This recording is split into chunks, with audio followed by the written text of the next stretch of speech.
And a pleasant good afternoon to all those out there in Irish Breakdown land. My name is Vince D'Addario. That guy over there is Brian Driscoll. And we're here to bring you another edition of the IB Nation or Irish Breakdown Just like a podcast. firecide chat or something like that. I feel like when we were kids, there's that British guy that had that story time show. Yes, You I know what I do. mean? Absolutely. Yeah. Is that what's Yes. going on here? Welcome to another edition. No. We're So changing the energy around here. that's right. No, We're just gonna bring it in. Just everybody circle around and let's have a little chat. We're talking running backs today, man. So that's Yes, definitely not the energy. yes, we are. We are talking running backs. It is Tuesday. We're doing a positional breakdown. We have, if I'm not mistaken by the numbers, we have two more after this. So today, Thursday, special show Saturday, and we will be done with our positional breakdowns because, and somebody put this in the chat, which I am going to erase now, by the way. Not erase, but hide from myself.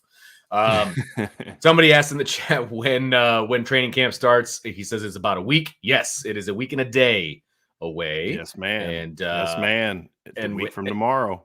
And we will be there in person, ready to roll in the morning, and excited about it. So we are going to push forward today. We're going back to the offensive side of the ball, this side of the ball we like, right? And we're going to talk running backs. And the running back room is actually a very interesting one to talk about because it went, I would say 3 months ago, it felt like, okay, we know what this running back room is kind of going to bring to the table. And then there was an exit and then some injury, and then they bring somebody in, and all these different things have happened. Changes. Yeah, man. Exactly. And now the running back room, I don't want to say that it's not a position of strength because I still believe that it could be and will be a position of strength, but what is it going to look like? Just looks way different now, right? Behind Audric Estime, right? Because and Audric Estime is going to have a different role too, and we're going to obviously we'll dive into that as well. But we know he's the front runner. We know that he's at the top of the depth chart. But so what does that look like with him at the top? And then how does it look after him? That's going to be the big question moving forward with this group. So this is going to be a different looking group than it looked last year, right? Last year, Diggs was the guy who would pretty much start the game, and he would kind of do his thing, and then you bring in Audric to just pound it home in the second half and just make people just pay for being tired, basically. And it was a great mix. It worked really well with the running back room of last year. Chris Tyree's not a running back anymore. Diggs is not in a Notre Dame uniform anymore. Where are we? So that's going to be very interesting, Brian, to see where we go from here.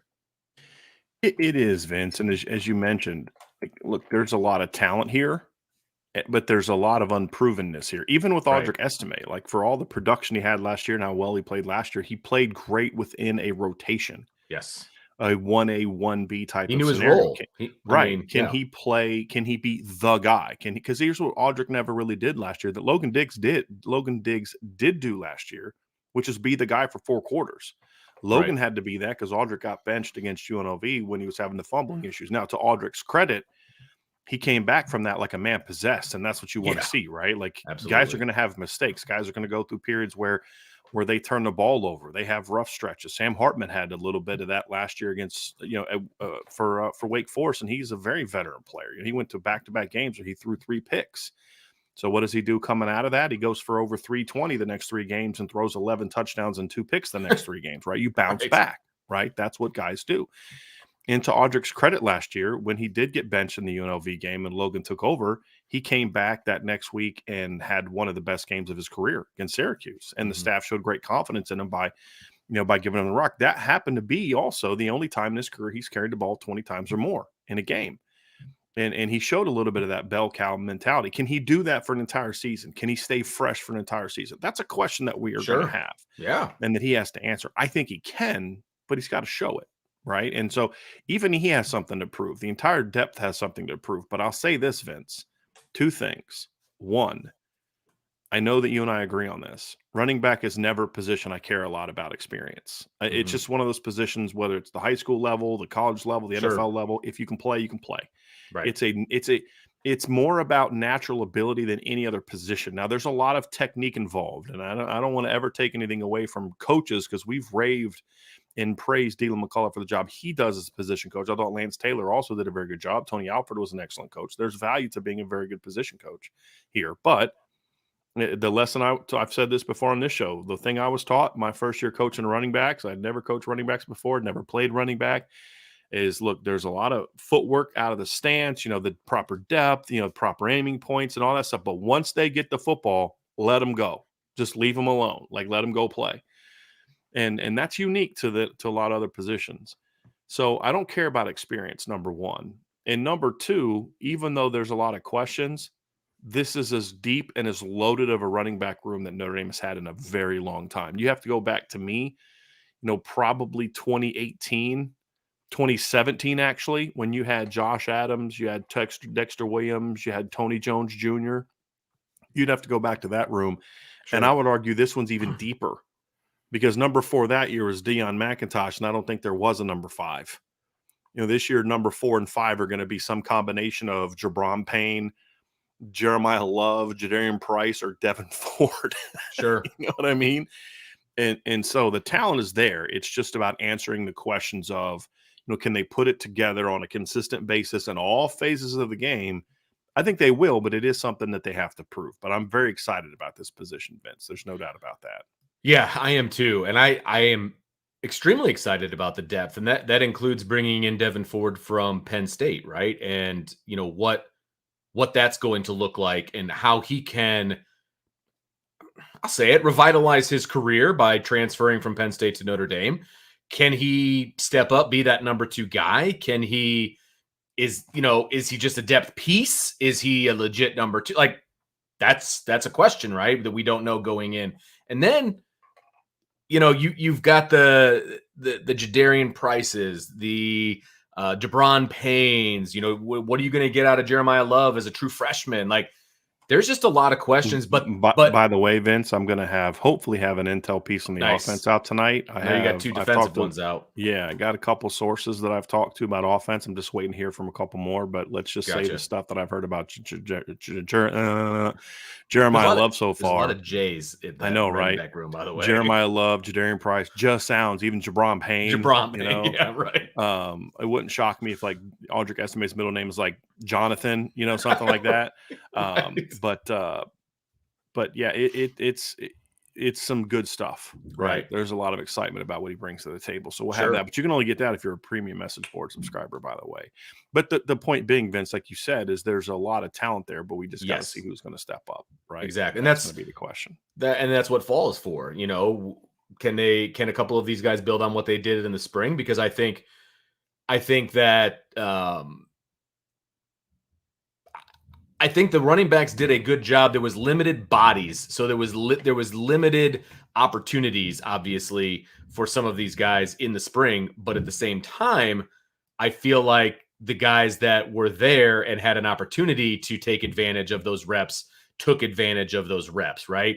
And I'm specifically, I think, speaking about, why is his name escaping me at the moment? Jabron Payne. There it is. Yes, because he changed his number. I was looking for 13. I was looking for 13 on the roster, and I only saw 3. I didn't know if you were trying to remember like the spring or a past year or something. Yeah. My mind was blank. But the point is, Sean Stiers and I had a good conversation about this last night on IB Nation Sports Talk, and we were talking about the guys that need to have a big fall camp going into the season and things like that. And one of his was Jabron Payne. And I think that was a really good one. And it's not one that I had on my list because he is someone who took advantage of the fact that he got a boatload of the reps in the spring because of, injuries and otherwise, right? And I think that, this fall camp is really going to decide what kind of career Jabron Payne has at Notre Dame. If he balls out and he says, hey, I need to get some reps, then he's going to get those reps. If he falls a little bit short in fall, he might get buried on the depth chart. And that might be the end of his Notre Dame career as far as being a viable piece in the running back room moving forward, somebody that they're going to count on. So, my only caveat to that, Vince, is I would say that's true of every running back on the roster, not named good call Audric Estime. I think that's and I know that's something that you had mentioned that you and I were talking about beforehand is That he is right about Audric Estime, but I think you need to apply that to every other running back other than Audric Estime, which says a lot about the depth. Sure. And I don't know about you, Vince, but I feel when you have that kind of depth in a room, it keeps guys focused and hungry. Yes. Which Absolutely. enhances the opportunity that you're like when you have a room this deep, your margin for error is significantly higher than it is at other places. There's no doubt about that. Absolutely. And the way it looks to me on the outside looking in, the depth chart's wide open after Audric Estime. Like there's Audric at the top, and then it's a bunch of blank spots. Like that's how it looks to me. And so it's wide open for these guys to go in and compete. And they're not going to be at Notre Dame if they don't want to compete. Like I'm not worried about them wanting to compete.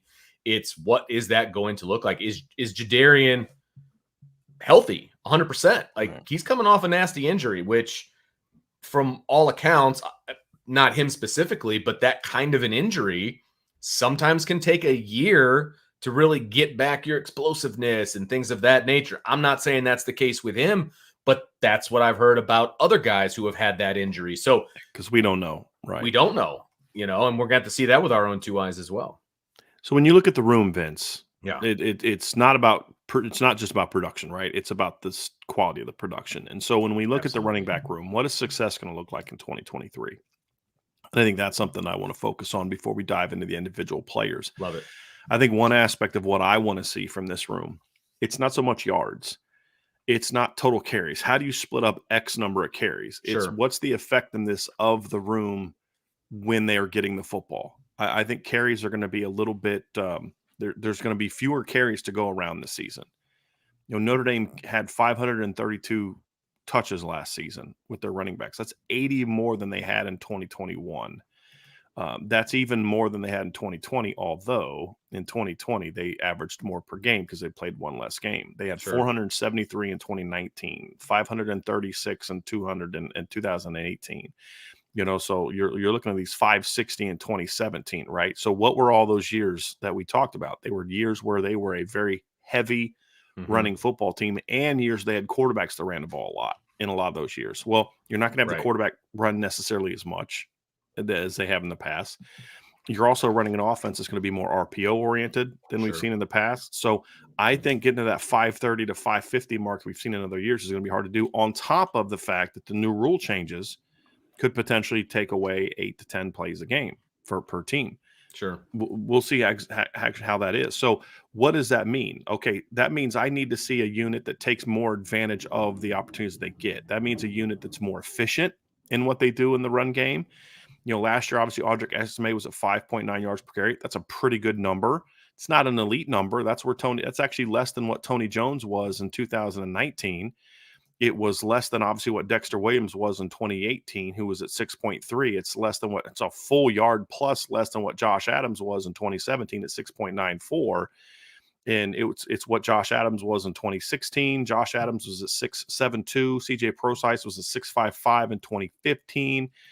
So you go back and look at it and you say, okay, look, Sear Woods 6.5 in 2012. Jonas Gray was at 6.9 in 2011. So good year for Audric, and it looks even better when you compare it to previous years. Kyron Williams is at 4.9 the year before. He was at 5.3 the year before that.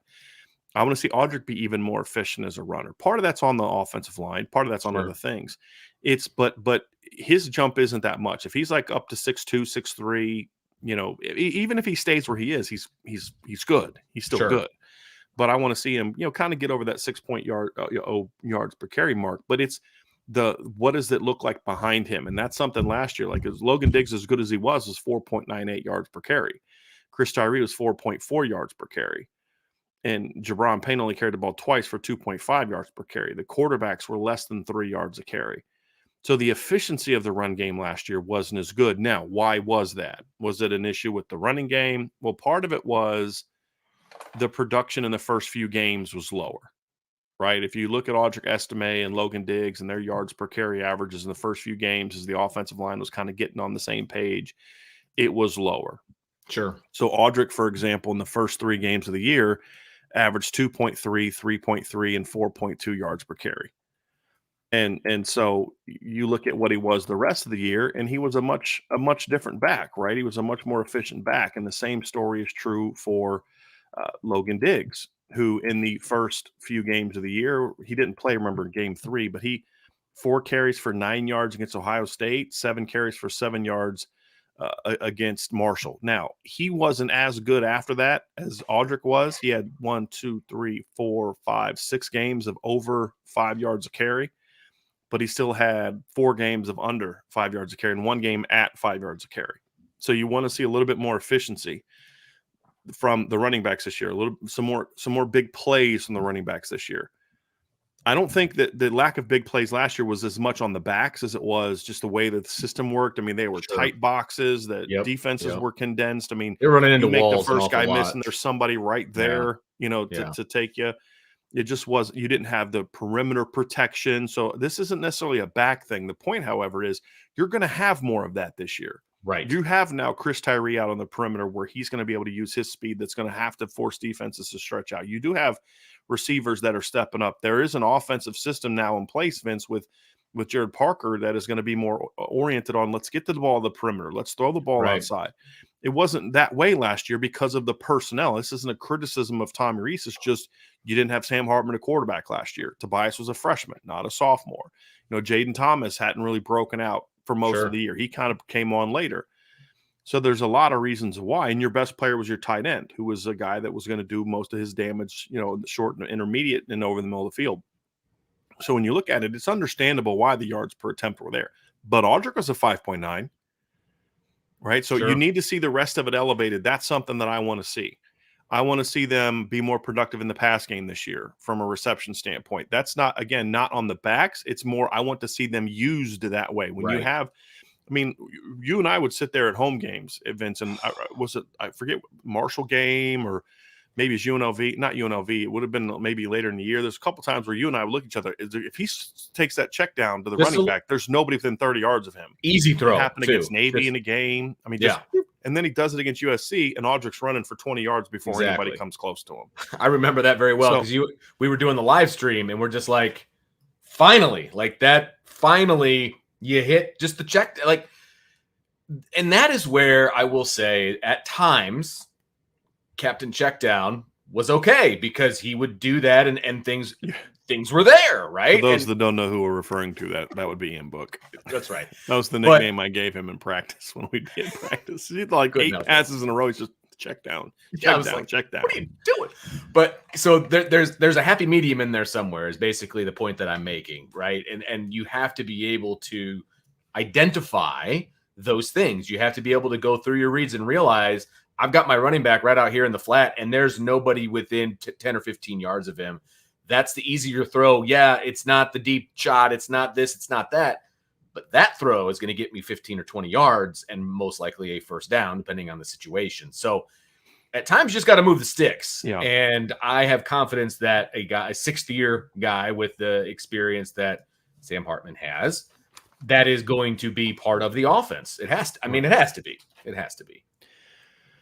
For the record, Vince, just to point out the numbers, I was able to kind of calculate that while you were talking. I was listening to every word, but I was also calculating. Hey, you're a multitasker. But Audric Estime in the last 10 games of the year last season, for the record, we talked about the production in the first 3 games. Again, he had 37 carries for 130 yards. Okay. Right? That's not good. Over His 3 highest games, yards that's per not right. good. Yeah. In the last 10 games, he was at 6.6 yards per carry, 790 yards on 119 carries at the end of last season. So just to kind of put some context on that. And then Logan Diggs, after his first couple games, because remember he had 16 yards on 11 carries the first 2 games of the year, did not play in game 3. The rest of the year, he was at 5.2 yards per carry the rest of the year. So again, it was a jump, right? But it needs to be more. Sure. So pass game wise, I think there's also some different types of weapons that they can utilize this year that didn't make a lot of sense last year because of the way they were running the offense. It wouldn't have worked as effectively if you're spreading things out more.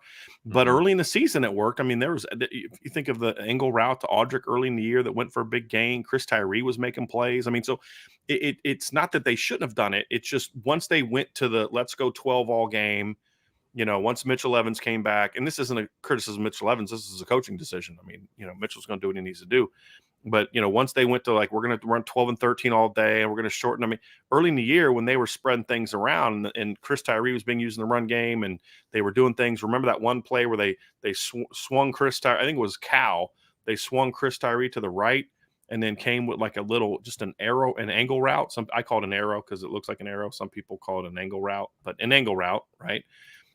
And he comes back with that and he catches it for a big gain, right? I mean, they're just, when they were doing things like that, then the pass game was a much more effective part of what they did.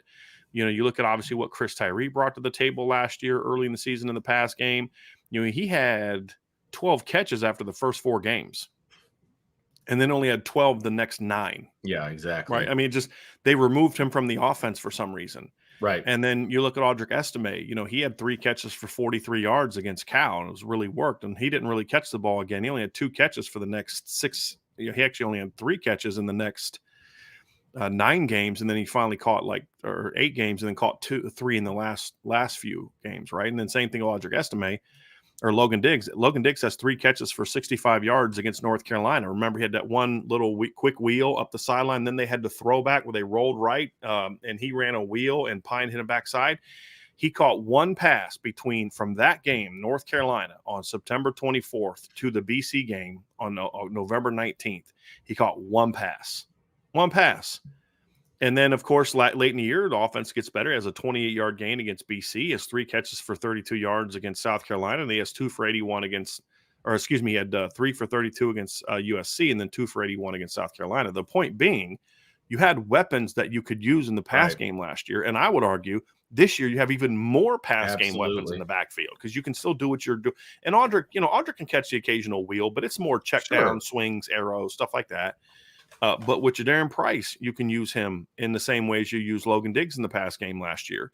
I think that Jabron Payne is a guy that can catch the football. If you go back and watch his sophomore highlight film when he was healthy, he could line up in the slot, run corner routes, catch the football. He can do some things. He's got a little bit of Kyron Williams to him in that regard. I see that. Vince. And then obviously Jeremiah Love could play receiver if you wanted him to. Right. So there's some things you can do with them in the pass game that I'm really looking forward to seeing them be utilized. And then the final piece of the pass game, Vince, this is important, is they got better last year, but there's still room for improvement. Somebody in the chat, I think Jeff DeMonk brought it up in the chat, which is a great point. I love when our listeners get real into the nerdy stuff. I love it. Talking about how, they got better, but they need to be even better this year in pass pro.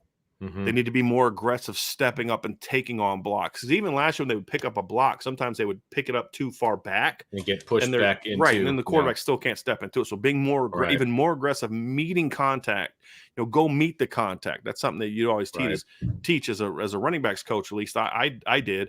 And this is what I was taught is once you see your guy trigger, you go to him, you meet him, you don't wait on him, you take it to him. And that's physics. Right. I mean, right.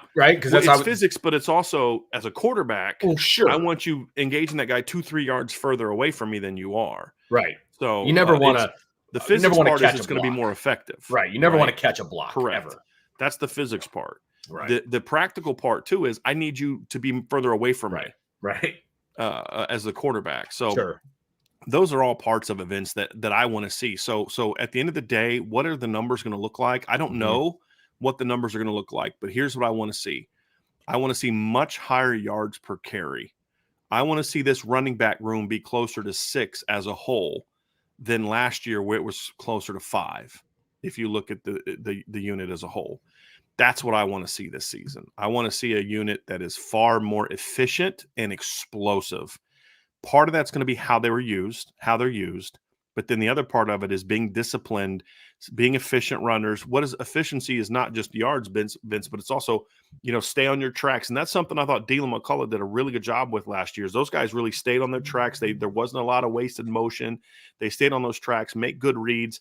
And I think the thing that's going to help them the biggest, Vince, is as they spread out more, you're going to see teams be forced to then match that, or they're just going to throw screens and quick game All and day stuff long. all day and take it Yeah. all day. Yep. But at the other part of it too, Vince, is that's going to now open up some run lanes. Now you're going to have linebackers and holes one-on-one with Audric Estime, and they don't want to be there. He is a gang tackler guy. You need to gang tackle him. He's not a guy that – go ask the kid from Syracuse. They got pushed 3 feet into the ground, when Audric was stiff-arming him. So those are all parts of it that I want to see Sure. be really effective and utilize more. So more yards per play, more explosives and those type of things. The system should be geared towards that, Vince. Yes. Now agreed. we need to find out if they're going to take advantage of it. Well, and I think to your point, I think the system is going to be it is going to adhere itself to bigger plays because I mean again, it's hats in the box, right? There's going to be less hats in the box than Notre Dame is used to because now they have a legitimate passing threat. And the running backs are going to have to do less than they would have had to do in the past because if they get past the first level and a half, one move and they could be gone because there's nobody else there because they're worried about the passing game, right? And so I believe the system is going to be conducive to some big plays. There's no doubt about it. But I want to see, and I also think part of it as well that is going to be more conducive to big plays is I think the overall play of the offensive line is going to be better than last year. And so you're telling me that, okay, if all of those things are true, right? When we do these arguments, right, we have things that are granted, right? So you're granting me that there's going to be less hats in the box, and you're granting me that the offensive line is going to be better than it was last year. The running backs Even are going to if be it's able just to slightly, absolutely, right? Because there's less for them to do if there's less guys in the box. Right. And so just that by itself tells me that the running backs are going to have some more explosive plays and the average is going to go up and all of those different things, right? And so I feel good about the only thing that I wonder, Vince, is, and we'll dive into the individual players next. The only thing I wonder is, will it be that way early? Okay. Yeah. And the thing that I ask is, I do think that if you're Navy and Tennessee State and NC State right now, you're still looking at this football team saying, we got to stop the run. Sure. And I'm very curious to see how teams are going to defend this offense with Sam Hartman, a quarterback. Are they going to still treat it like it has been in the past, where even in 12 personnel, like I could see Jared Parker using 12 personnel just to get teams to reduce so he can throw the ball down the field. I could see him. I would do that. The way the teams defend you out of 12 personnel, I would absolutely do that. Right. So, there's going to be different unique aspects of that. Do teams still say, hey, we're going to still make you beat us on the football because we don't have faith in your receivers? I can see that. Hey, we know Sam Hartman's really good, but we don't have faith in your receivers right now. They got to prove it to me. I know Audric Estime can beat me. Sure. I know Joe Walton, Zeke Correll, and Blake. That's going to be the interesting part. And so maybe in the first couple games, the numbers don't look phenomenal, but the pass game is ripping people up. Mm-hmm. And then you kind of gets back to it, because the one thing that we will do this season is we're going to have some different type of post-game breakdown stuff that I'm going to do on the premium board. And it's going to have, and we'll show some of it here. It's not like it's a secret, so when we do like shows the next week or whatever, we'll discuss it at times when it's relevant. But I'm going to do some stuff kind of breaking the offense down in different formats. And one of them is going to be, here's the pass game numbers, here's the run game numbers, here's the RPO numbers. Right. Because you need to be able to look at those as kind of a separate thing, and then how they impact the run game. So if the RPO game is like 11 for 12 for 145 yards, credit the run game for that. Right. Because teams are just reducing the box. Wait, well, only ran for 95 yards, but they went 11 of 13 or whatever on RPOs for 145 yards. That's part of it, because that team, it's like a buddy of mine and I were talking yesterday. He's like, yeah, I didn't think the offensive line played very well against USC. And I was like, I disagree. I don't think they played phenomenal, but I don't think they played bad either. They were consistently outnumbered in the box because USC said Drew Pine's going to have to beat us. Yeah. Logan Diggs and Audric Estime are not beating us. Right. And so Drew's going to have to go make those game-winning plays and keep up with Caleb Williams, and he couldn't do it. Mm-hmm. And so it wasn't just because of Drew, but he couldn't do it. And so you got to look at the numbers and say, yeah, those numbers have to be looked at the proper context. But I think this year it's going to be harder for teams to do that. Agreed. Because if you try that whole, you're going to have to your quarterback's going to have to beat us. Well, guess what? Notre Dame has a quarterback now that can do that. And that's the key. I mean, that's the key to the whole season for Notre Dame. From a Notre Dame standpoint, that's the key for the whole season. I want to ask you, if you if you're a defensive coordinator for, I mean, I don't even want to say Tennessee State because they're an FCS or whatever, but when you're a defensive coordinator, you almost have to choose, okay, what do we want to take away? And where are we going to say, hey, you got to beat us at that? So if you're looking at Notre Dame, you've got no game film of Sam Hartman with Notre Dame. You've got no game film of a lot of these receivers, most of the running backs.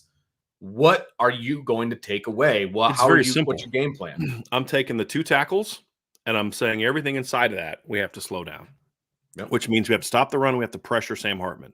Yep. Right, because I'm gonna make the kid that has 1 catch in his career beat me, Tobias Merriweather. I'm gonna make the converted running back in the slot beat me.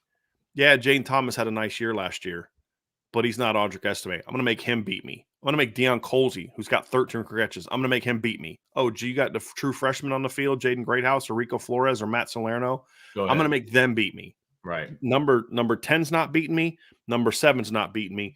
And so I'm still gonna. So how do we stop it? Well, last year you did it with numbers. This year you might do it with overload pressure. Say, look, we think we have some tendencies figured out from their run game. We're gonna do these things to say, hey, if it's a run, then we're blitzing that side. But if it's a pass, then that guy's gonna create a run through to get to the quarterback. We're gonna not let Sam Hartman and Audric Estime get comfortable in the game and make those guys beat you. So that's where you can get into, and we'll dive more into this in some future events.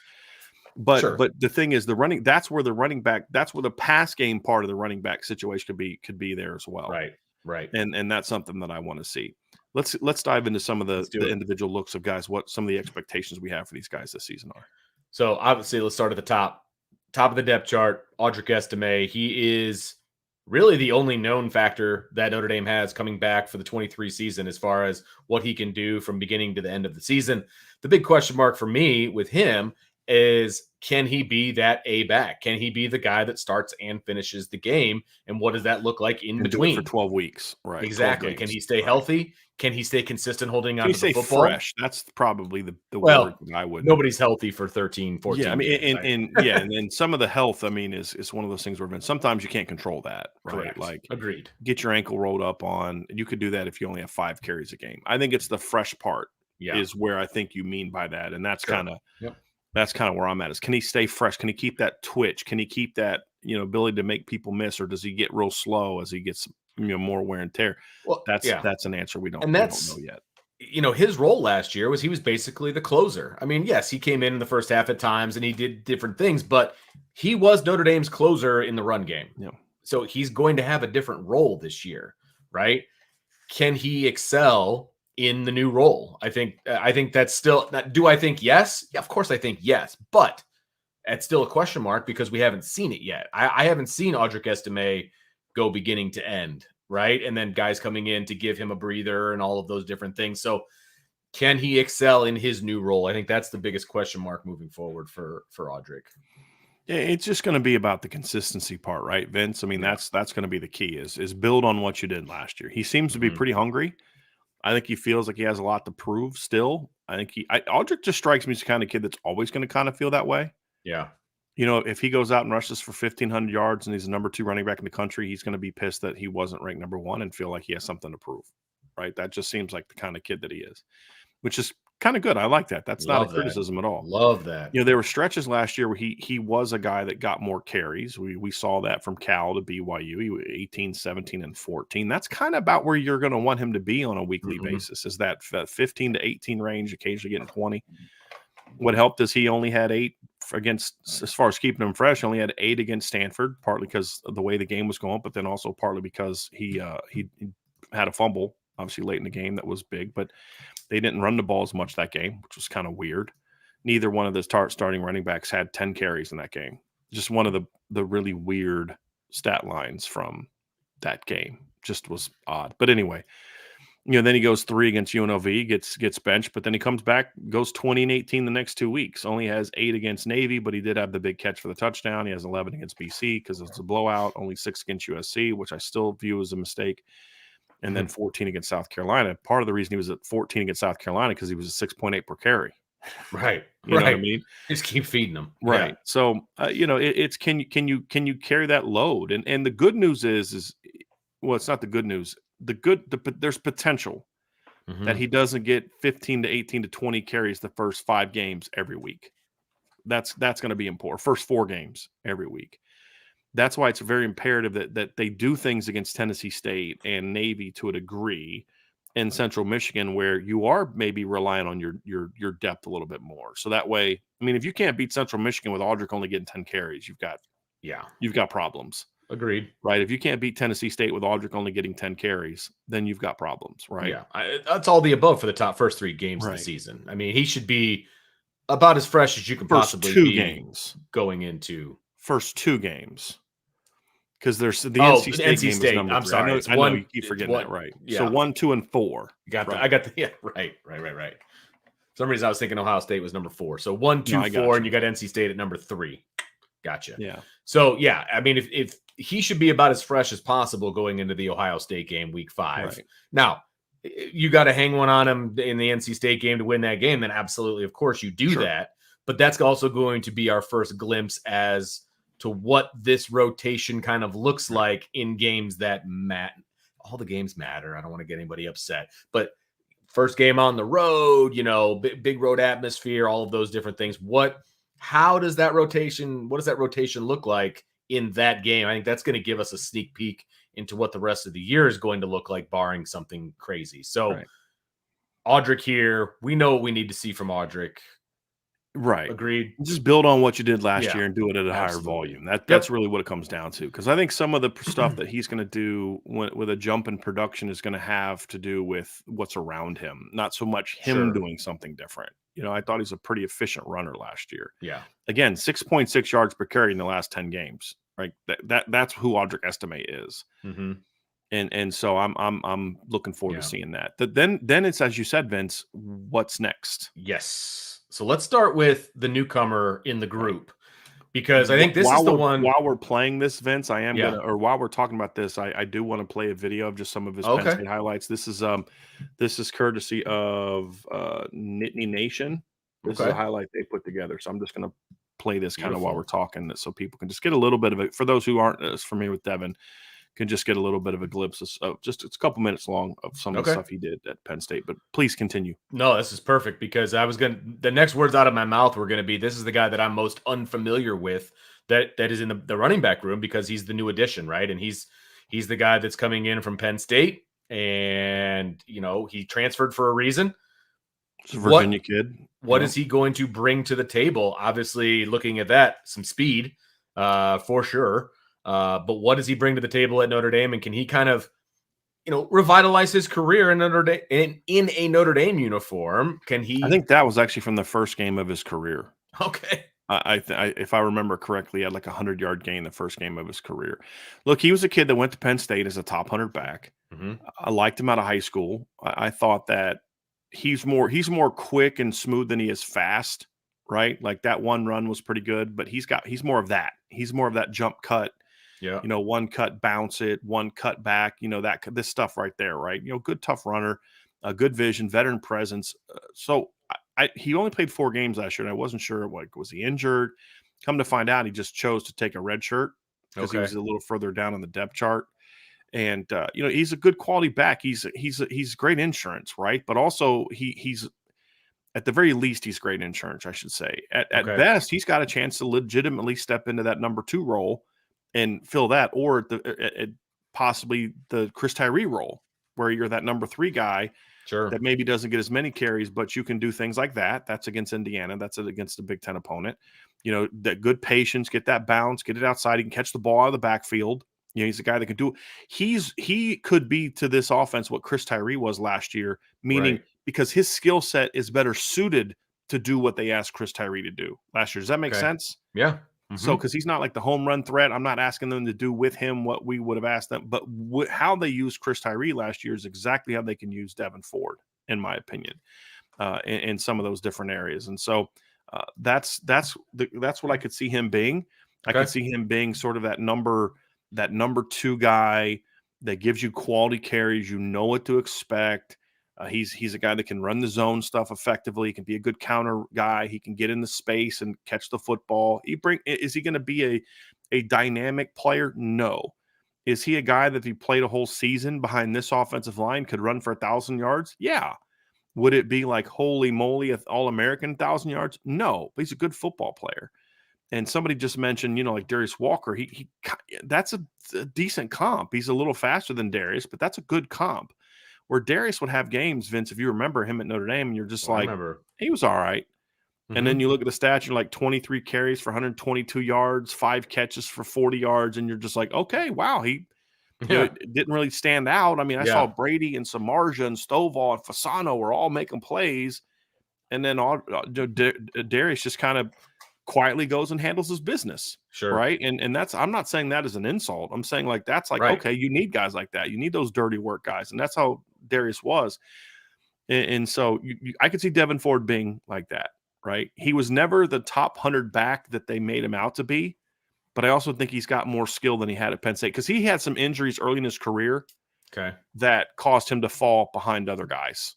Gotcha. And then, of course, they landed a freshman class last year that was nuts. I mean, with Nicholas Singleton, I don't care who you are. Nicholas Singleton was pretty much going to beat you out last year. And there was I believe a coaching change during his tenure where the coaches that recruited him were not the coaches that were with him the last couple of years. That's also part of it because he was a 2019 signee. Okay. As a true freshman, had 294 yards rushing, 3 touchdowns, had 5 catches for 30 yards. And just then the next year was the COVID year and he got hurt. He wasn't fully healthy. And then 2021 and comes back. He's still a little banged up, but he just kind of been passed off by then, kind of shoved to the side. So does he have 2 years? Point in time.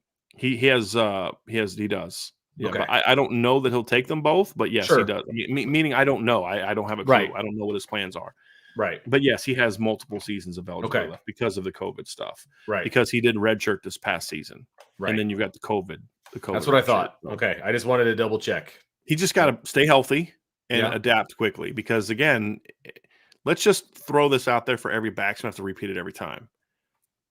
They have to step up well in fall camp and early in the season or they're just going to get passed up because every other back. So this is true for Devin Ford. It's true for Jabron Payne, Jadarian Price, Jeremiah Love, all of them.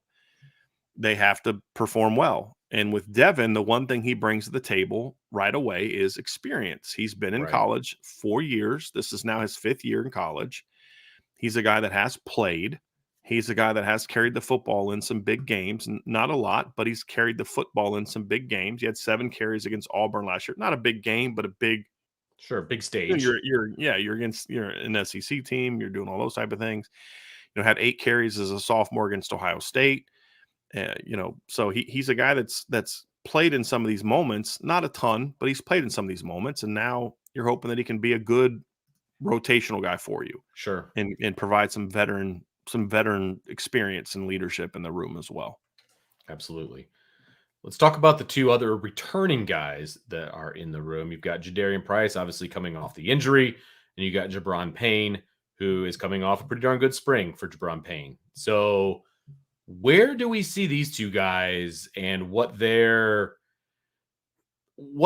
ceiling is for this season and where you see things going? Because like we said earlier, this is kind of a make or break. This feels like a make or break fall for all of these guys. Just like you mentioned. Yeah, I don't think it's that though. Okay. Like what I mean by that is, let's just say Jadarian's not 100%. And Devin Ford passes him up and Jabron Payne passes him up. And he spends most of the year as kind of the number 4. That doesn't mean that's going to be the case when we get to spring of next year when the competition opens back up again because Audric is gone. Right. So I would say fall camp is very important for the who's going to step up in the rotation for this season. But I just feel like with the sophomores, it's not necessarily make or break for their careers the way that it is for maybe some guys at other positions. Okay. Right. And especially in Jadarian's case, because no matter what he does this season, he's going to be better next year because he's going to be another full year removed from that Achilles injury. Does that make sense, Vince? Absolutely. Well, that's kind of where I'm at with that. For some guy, like for Devin, if Devin Ford's the 4th or 5th guy on the depth chart come this season, then it's an okay, right? Like you're not bringing back a guy for a 6th year who's 4th, especially when you've got a decent recruiting class coming in, 2 guys, right? Yep, exactly. So for him it is, but for the 2 sophomores, it's more about this year. And when you look at Jadarian, it's going to come down to where is he at? Not health wise, because Coach Freeman told me in the meeting that we had that he's 100%. I mean, he's doing all the workouts. He's not being held out of anything. But is he back to being 100% of the football player he was? Right. Does he have that? Because what is one thing that an Achilles can do is it can sap you from some of that explosiveness. Right. Right. Does he have that back? Can he plant on that foot and like he did before? Mm-hmm. Because Jadarian Price, when he was, a senior in high school and as a freshman at Notre Dame, was a very explosive runner that was a home run waiting to happen. I mean, we saw it in the spring game when he caught that little screen, and all of a sudden he's out the gate and it's a home run. Right. I'm actually going to play a little bit of his senior highlights as we're talking here from Denison High School. But that's the thing, Vince, is Jadarian was a guy that was his game was all about explosiveness. Mm-hmm. And now you're talking about, we don't know if that's going to be back. That's a concern, right? Like, because if he loses that, how much is he going to help you? And so I want to get excited about him, Vince, but then I don't want to. Right. If that makes sense, because I want to get excited about him because he's incredibly talented. I mean, I had multiple sources, including, I'll be honest, one person who was on the coaching staff at the time who said, like, if he doesn't get hurt in the summer, he might have started last year. He was that good in spring ball. Yep. I mean, he was that good in spring ball. And so when you're talking about a guy that as a freshman was out playing Logan Diggs and Audric Estime and Chris Tyree. Now, in Audric's case, he was still coming back from a hamstring injury that he had suffered in the winter. So he wasn't quite 100%. But still, the point remains, you're pretty good. We don't know if he's going to be that guy again. Now, one thing I do know is he is ripped up and strong. Like, he's going to be able to handle the punishment. But you're seeing a guy there, like, is the athleticism we're seeing here going to still be there? Man. The elusiveness, the explosiveness, the cutting ability. Like, can he still do that? That's what we don't know. Can he make that cut and plant and boom? Man. Can he be that guy? I don't know. If he is, then this will be a monster backfield. To me, Jadarian Price is truly the ultimate key to how good this unit can be. If he doesn't do a whole lot this year, this running back room can still be very good. It can. If Jadarian Price is back to this guy, and if he can be healthy for a full season, whether it's 5 to 6 touches a game or 8 to 12 touches a game, this running back room will be even better than it was last year, and it'll be even more productive than it was last year. And it'll make Audric Estime even better, because then you don't have to have Audric be that 18 to 22 carries a game guy that he was, that right now he may project to be. So I honestly think Jadarian Price is the wild card here because of the injuries. You see here, I mean, there's stuff from his highlight film where he's running seam routes, catching the ball down the field and catch the ball in the backfield. These are all things, Vince. If he can bring this to the game, you have a true number 2 back that can be the guy if the need is there. And God forbid something happened to Audric, he's the kind of kid that can step in the lineup and say, we're going to be all right. Yeah. Which then means you can keep Audric more fresh against NC States and the Dukes and the Louisvilles. And you can maybe not give him 5 to 6 touches that you would have otherwise given him against NC State, Louisville, Duke. But that means he's more fresh to carry it 25 times if he needs to beat Ohio State, or 25 times if he needs to beat USC, or Clemson or Georgia or Bama or whoever else, right? Michigan, Texas, whoever else you might be playing in the postseason. So those are all things to it that if Jadarian can be that guy. And that's no knock on the other players because they're all very talented, and we'll get to that. But Jadarian is the highest ceiling guy of the returners they have, and it's really not close. So we just don't know if he's going to be that guy again. Is this all his senior year? These are all senior years. Just from his senior season of high school. Do you know what his stats were by chance? I know I'm kind of putting you on the spot, but like every highlight is him scoring a touchdown. Right. He had close to 30. Had to have. Let me just find the thing we had where they signed with him. He gets through the hole so fast, and it's multiple cuts at times, but then also just outrunning guys through the hole. Yeah, I mean, he rushed for 1,803 yards, 9.3 per carry, and had 18 touchdowns. And he had 27 catches for 327 yards and another touchdown. That's what we had him down as. So, man, you can get it. You watch this enough, you can get really excited about who this kid is and what he can do in a gold helmet, man. I'll tell you what, Yeah. This is he is a I mean, and the dynamic kid rushed player. for 4,990 yards as a high school kid. So it's not like he's just a kid that wasn't. I mean, I don't know why he didn't get the respect and love that he should have. I Man, really don't. He ran for 50. He had 55 touchdowns in high school. He had 64 catches for 587 yards and rushed for almost 5,000 yards, average 7.1 yards per carry. So I don't quite understand why he didn't get more love, me neither. but I'm glad he didn't Man, because look at he's one of that. those guys that you don't know if he ends up at Notre Dame Sure. if the other big boys come calling. So, but back to it, Vince is just Sure. he's the key. He's the wild card. Now, Yes. if he's not that guy anymore, they're still going to be good at running back this year. Very good at running back this year. What I'm saying is, if Jadarian breaks out now, okay, I'll say it this way, right? You know me, the king of making short stories long. I'm gonna wrap it up this way. If Jadarian Price is back to being this guy, hmm Notre Dame is now in the conversation with Ohio State, Michigan, Penn State, Bama for the best backfield in the country. Because if he's your 2, and then either Jabron or Devin Ford your 3, or Jeremiah Love's your 3, and one of those guys is your 4 and your 5, and you've got the 1-2 punch of Audric Estime and Jadarian Price, with all due respect to Logan Diggs, who Vince, I'm as high on as anybody. Sure.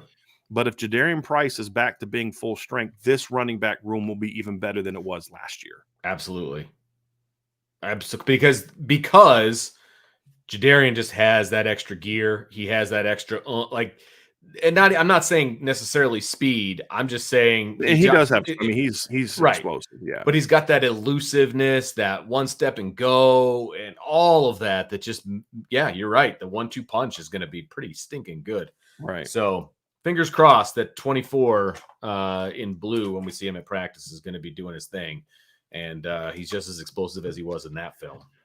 Now the good news is his classmate was a guy that, and we're going to pull up his clip so as we're talking too. But Jabron Payne's another guy that the only reason he's at Notre Dame is because of injuries he suffered in high school. I mean, if Jabron Payne doesn't get hurt, this is all sophomore film, Vince. Everything you're about to see now is him as a sophomore in Cincinnati, playing in that big league in Cincinnati. If he doesn't get hurt, he's probably at Ohio State right now. I mean, he went to Indiana. I graded him out as a 4-star as a sophomore. He's a guy that is a very intriguing player as well. He was healthy last season, which is good. I mean, really forced his way on the field. By the end of the year, they had him as a starter on kick return, and had kind of said, "Hey, look, this guy can help us." Right here, he's playing defense. Came out this spring, and every practice we were at, Jabron was making a play. Yes, Logan was out, Jadarian was out. They were trying to limit Audric a little bit, and so Jabron got a lot of playing time, and he took full advantage of that playing time. And he had a great spring. He did. He's a kid that brings, you see this, he brings a lot of pass catching ability to the table. He's a very smooth athlete. He's very fluid. The question that I had is, would he ever get back to being the athlete he was as a sophomore? Well, in the spring, we saw him be that guy. And once that happened, I mean, it became a really exciting thing, because you're like, hey, this is a kid that coming out of high school, you say, boy, if he can ever get back to being the guy that he was, he's got a chance to be something. He's got a chance to be something. And this spring he showed it. So he's not some kid that you're just looking at saying, well, yeah, he gives you I mean, he could go out and win the number 2 job this year. Yeah, he could. It's not even just about, oh, well, if so-and-so's hurt, then he's got a chance to be a really, really, really good football player. What I love about him specifically, and I'm not even talking about his game, but more, what he's made of. He took advantage of the spring. I mean, he took advantage of the fact that some of those guys were out, or they were limited, or, didn't want to be there, or whatever the case may be. He took advantage, and he looked like a number 1 back. I mean, so I would have no qualms if he goes out there and he takes that number 2 spot. None whatsoever, because if he can get back to this on a regular basis, then he's going to be just fine. And I think we saw glimpses of that during the spring. And so that tells me a lot about who he is, that he was able to take advantage of that during the spring, to be honest with you. And so it makes the competition, man, that much deeper and that much better. And it goes a long way to, what is it, 6 months ago, we're talking about Notre Dame potentially having the deepest, best running back room in the country. Right. This gets that back into the conversation. I'm not saying that's a fact yet, but this gets it back into the conversation with a healthy Jadarian Price, with a healthy and motivated Jabron Payne, right? Right. And then you add in Love and what he's going to be able to bring to the table as a true freshman, like who as a recruit was ranked higher than all of them. Right. And so I mean, you know I feel like we're right back in that discussion. So that's exciting to me because Notre Dame hasn't had a running back room from top to bottom like this in a long time. But they still have to go out this fall and prove it that they are where they are. Right. Because there's Dylan McCullough didn't bring him along just because he liked him.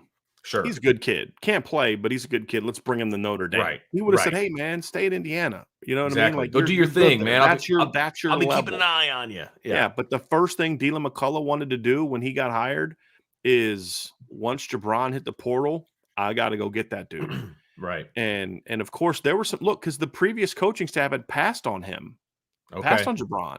They did. And you know, they got Jadarian. They tried to get they tried to get Nicholas Singleton. They tried to get Gavin Sawchuk. They went after Quinshon Judkins, who was a stud last year. They passed on Jabron. They chose not to bring in Jabron, which is why he went to Indiana. And so this was a pound on the table type of thing by Dylan McCullough because he knew what this kid could be if he's healthy. Now there's a gamble to it because you don't know if he's going to get back to being this guy. But like this is the thing you point to, Vince, is like this kid. The film is impressive, and he's playing in Cincinnati again. He's playing against the best teams in the state of Ohio. It says a lot about the kind of athlete that he is. And so when you look at this sophomore class, no one's talking about him because Jadarian was overlooked as a recruit for some weird reason. I had him as a top 100 guy. Jabron was understandably overlooked as a recruit. Look at that! Like, give me a break. Yeah. Like Jabron was overlooked as a recruit because he had barely over 300 yards rushing as a junior and senior combined because of injuries. Yeah. Right. So I understand why people overlooked him. But what you got was two really talented kids that have big question marks next to their names. But if they are healthy, and that's all it comes down to, then this running back room is going to be loaded for years. And that's something to get excited about. And I love the fact the kid played defense. You've seen Jabron. He's not a real big kid. Like, he's got a real thick, stout lower body. He's built like a running back, but he's like 5'10". That's it. And he's out here. He sticks his nose in, man. Yeah. I love it. Yeah.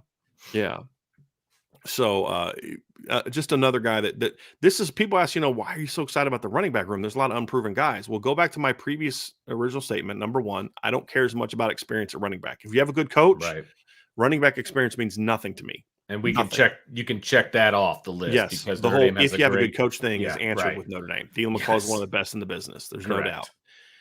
And so the experience to me doesn't mean a whole lot. Are these kids hungry? We'll find that out. But from everything I've heard, yes, they are.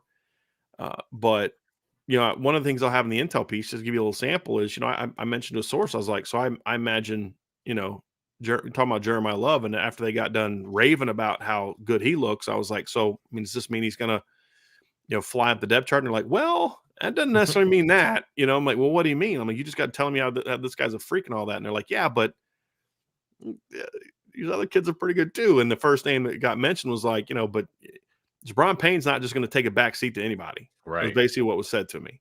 Love that. And so you can see in the film why. Right. The other thing I like about it too, Vince, is all these kids not named Audric Estime can do more than just run the football. And that's important too. They can catch the football. They can return kicks. Yep. I mean, if Notre Dame is smart, if Marcus Freeman's smart, I shouldn't say it that way because it sounds like if he doesn't do it, he's stupid. If I was Marcus Freeman, I would sit down to Marty Biaggi and say, look, I know there's you're going to be excited to get some of these veterans back there returning kicks, but here's what I want you to do. You see these kids, Jabron Payne, Jadarian Price, Jaden Greathouse,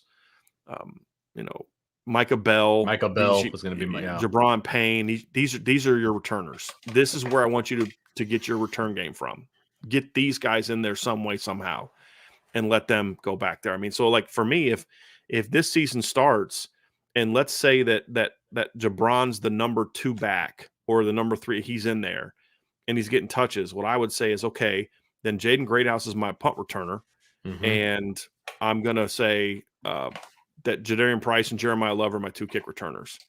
If Jadarian Price is in the rotation, then it's Jeremiah Love and Jabron Payne. If Jeremiah Love's in the rotation, then my returners are Jabron Payne and Jadarian Price, right? I mean, it's whoever's not my number 2 back of Right. the younger players is going to have a chance. And then, of course, you have Michael Bell having a chance to do that too. So, I mean, you're seeing this film, Vince. This is sophomore highlights of this kid. Sophomore highlights. And so it speaks volumes to blocking a flipping punt. Yeah. You know what I mean? Like, this kid's a really Yeah. talented football player. Put And this the kid on exciting special thing teams, about this, man. Let him eat. yeah. The exciting thing about watching him in the spring was it was just good to see him healthy. Yeah. Because this is a absolutely. kid that's had to battle, right? And he chose to come into a loaded depth chart. That's the other thing I love about this kid is he could have stayed in Indiana and been the dude day one, or at least the number 2 day one. And he's like, Sure. okay, I see Logan Diggs and Audric Estime and Chris Tyree and Jadarian Price. Yeah, I want to go compete against those guys. Like, who does that? Who does that? A kid that's like, man, that's the least of my problems. Like, you know what I've been through the last 2 years? Right. You know what I mean? And so there's a lot to like about Jabron Payne. And we're going to have the same story with every single one of these kids because it's an incredibly talented room. And with all due respect to the guys like Sebo Flemister and Jameer Smith, those are good kids and quality football players. But the talent at running back right now is so much greater than what it was in 19 and 20 and 21 even, where you had a good starter and maybe a good backup. But behind, I mean, you went into Georgia in 2019 where literally your only healthy running back was Tony Jones Jr. Your Right. other running backs were Jameer Smith, Sebo Flemister, and true freshman Kyron Williams. Like, think about that and fast forward to now, to where we are now, where there's a chance Right. Jeremiah Love could be your 5th running back, which is at nuts. some point in time. Which is nuts. Right. So, Devin Ford could be your 4th or 5th Right. running. I mean, you're correct. It's exciting. It's very exciting. And it's also why I just have a sense of the running back room is going to be fine. Well, what Sure. if this? They'll be fine. Well, what if they'll be fine? Well, what if look, here's where they're not going to be fine. Audric Estime gets hurt. Jadarian Price gets hurt. Jabron Payne, 3 of those guys go down. Okay, Right. yeah, now they're in trouble because they only have 2 guys left. But you know what Sure. you can do? Hey, Tyree, let's put you back at running back. Right. Hey, Micah Bell, you know what I mean? We're going to get you some touches at running back, running outside zone. Sure. Right? So they're going to be fine. They're going to Yeah. be fine. And, that's the Notre Dame I grew up watching. Right. Right? I grew It up was a watching stable. when Notre Dame had 3 or 4 NFL running backs Yeah. on the field to the point where a guy like Dorsey Levens had to transfer to get on the field. Super Bowl winning running back Dorsey Levens had to transfer to Georgia Tech to get on the field. Yeah, that's right. I forgot That's the about Notre that. Dame I grew up on. Yeah, right. And it's exciting. And where then you'd have to move a guy somewhere else to play, which is exactly what they did with Chris Tyree. That's Sure. the Notre Dame that I grew up watching.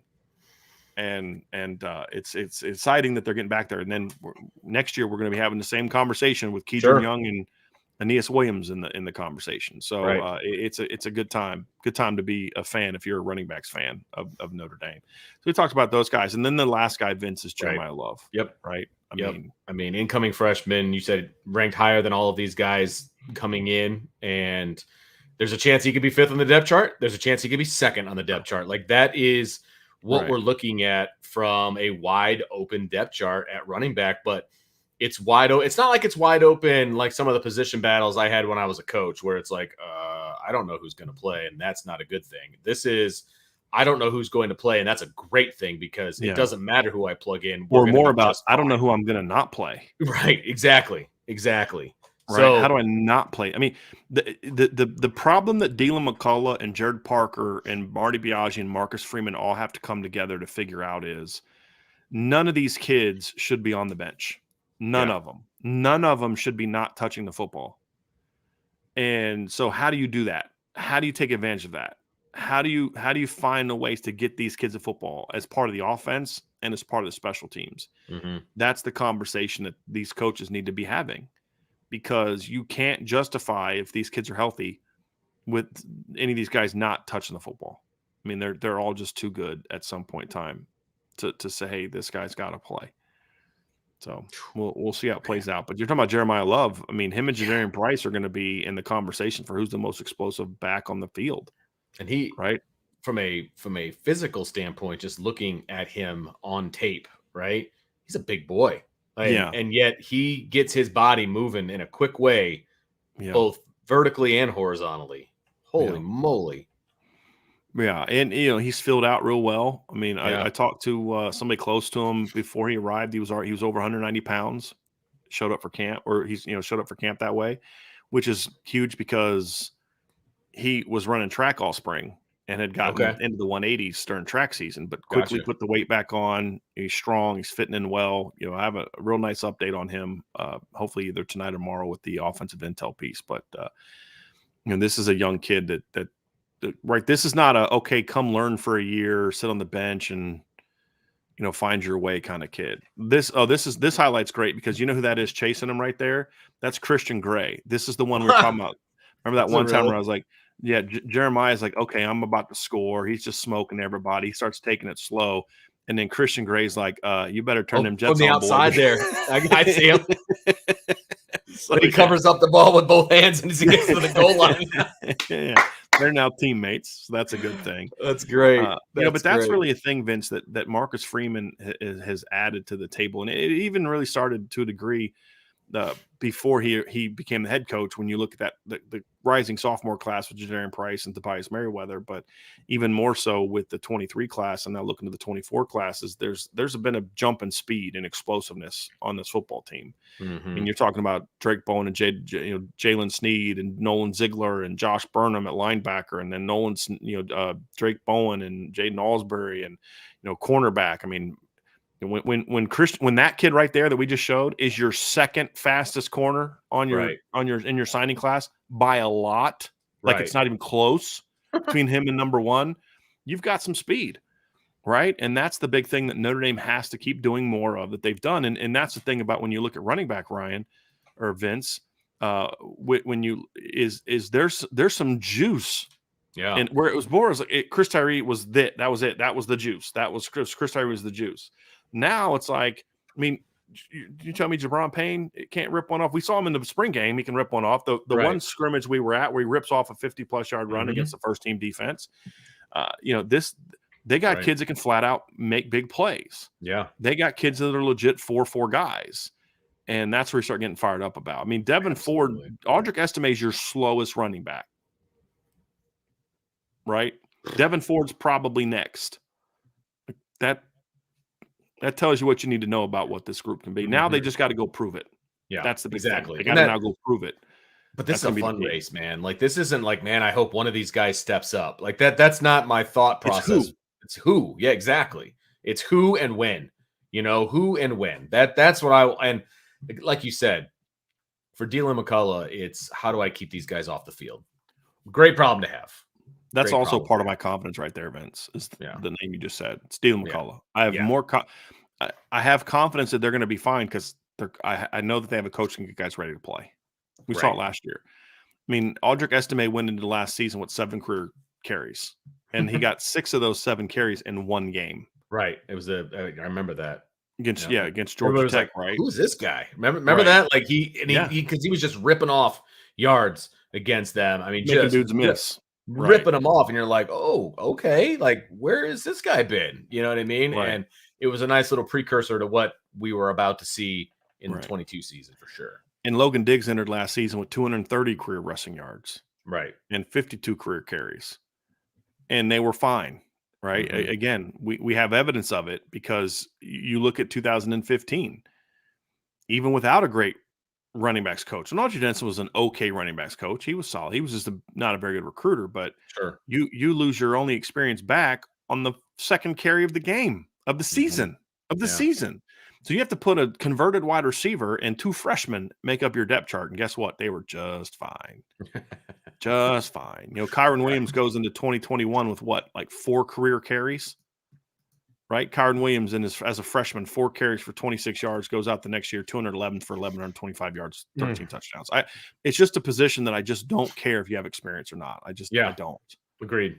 Either it's like the coaching. You either got the chops or you don't. Right. That's to steal Brian's quote. You either got the chops or you don't got the chops, and that's what I would say. Running back is also a bit of a litmus test. It's a bit of a lie detector because it's either you got it or you don't. You know what I mean? And unless in the big games, especially. Right. Yeah. Exactly. Unless you're running behind, the 2015 offensive line for Notre Dame, still need talent back there, but that can squash some things. But at the same time, you either got it or you don't.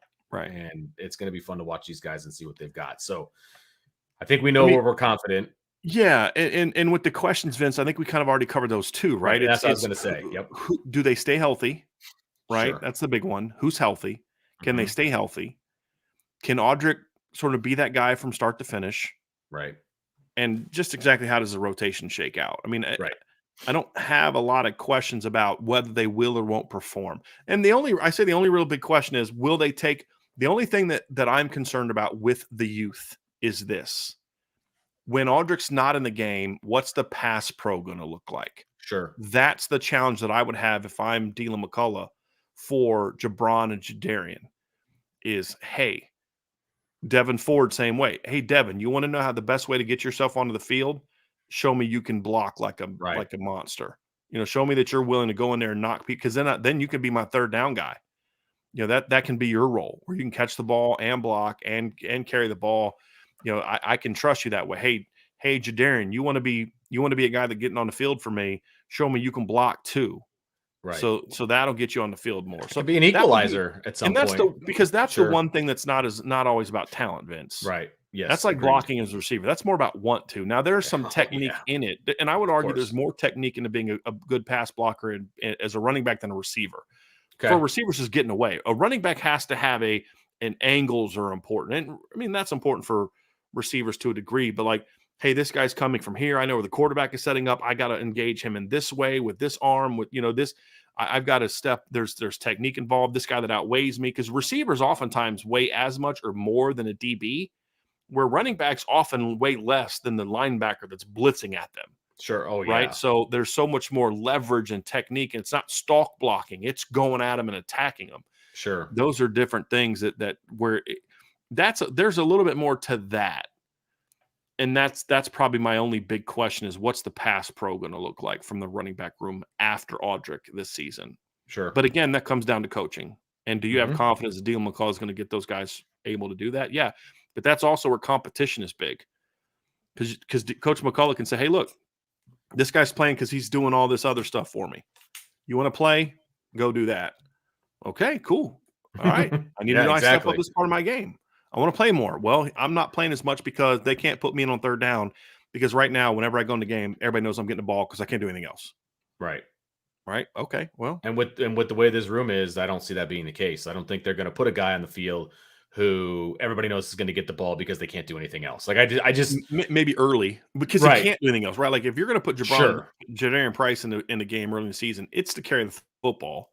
But eventually, after a few games, I got some film on you. To your point, I can't do that in November if you can't do things because they're just going to see you and they're just going to trigger. Yes. Hey, when this guy's in the game, we're blitzing. Why? Well, because number one, they hand it off to him 80% of the time. And when they don't hand off, we know he can't block anybody.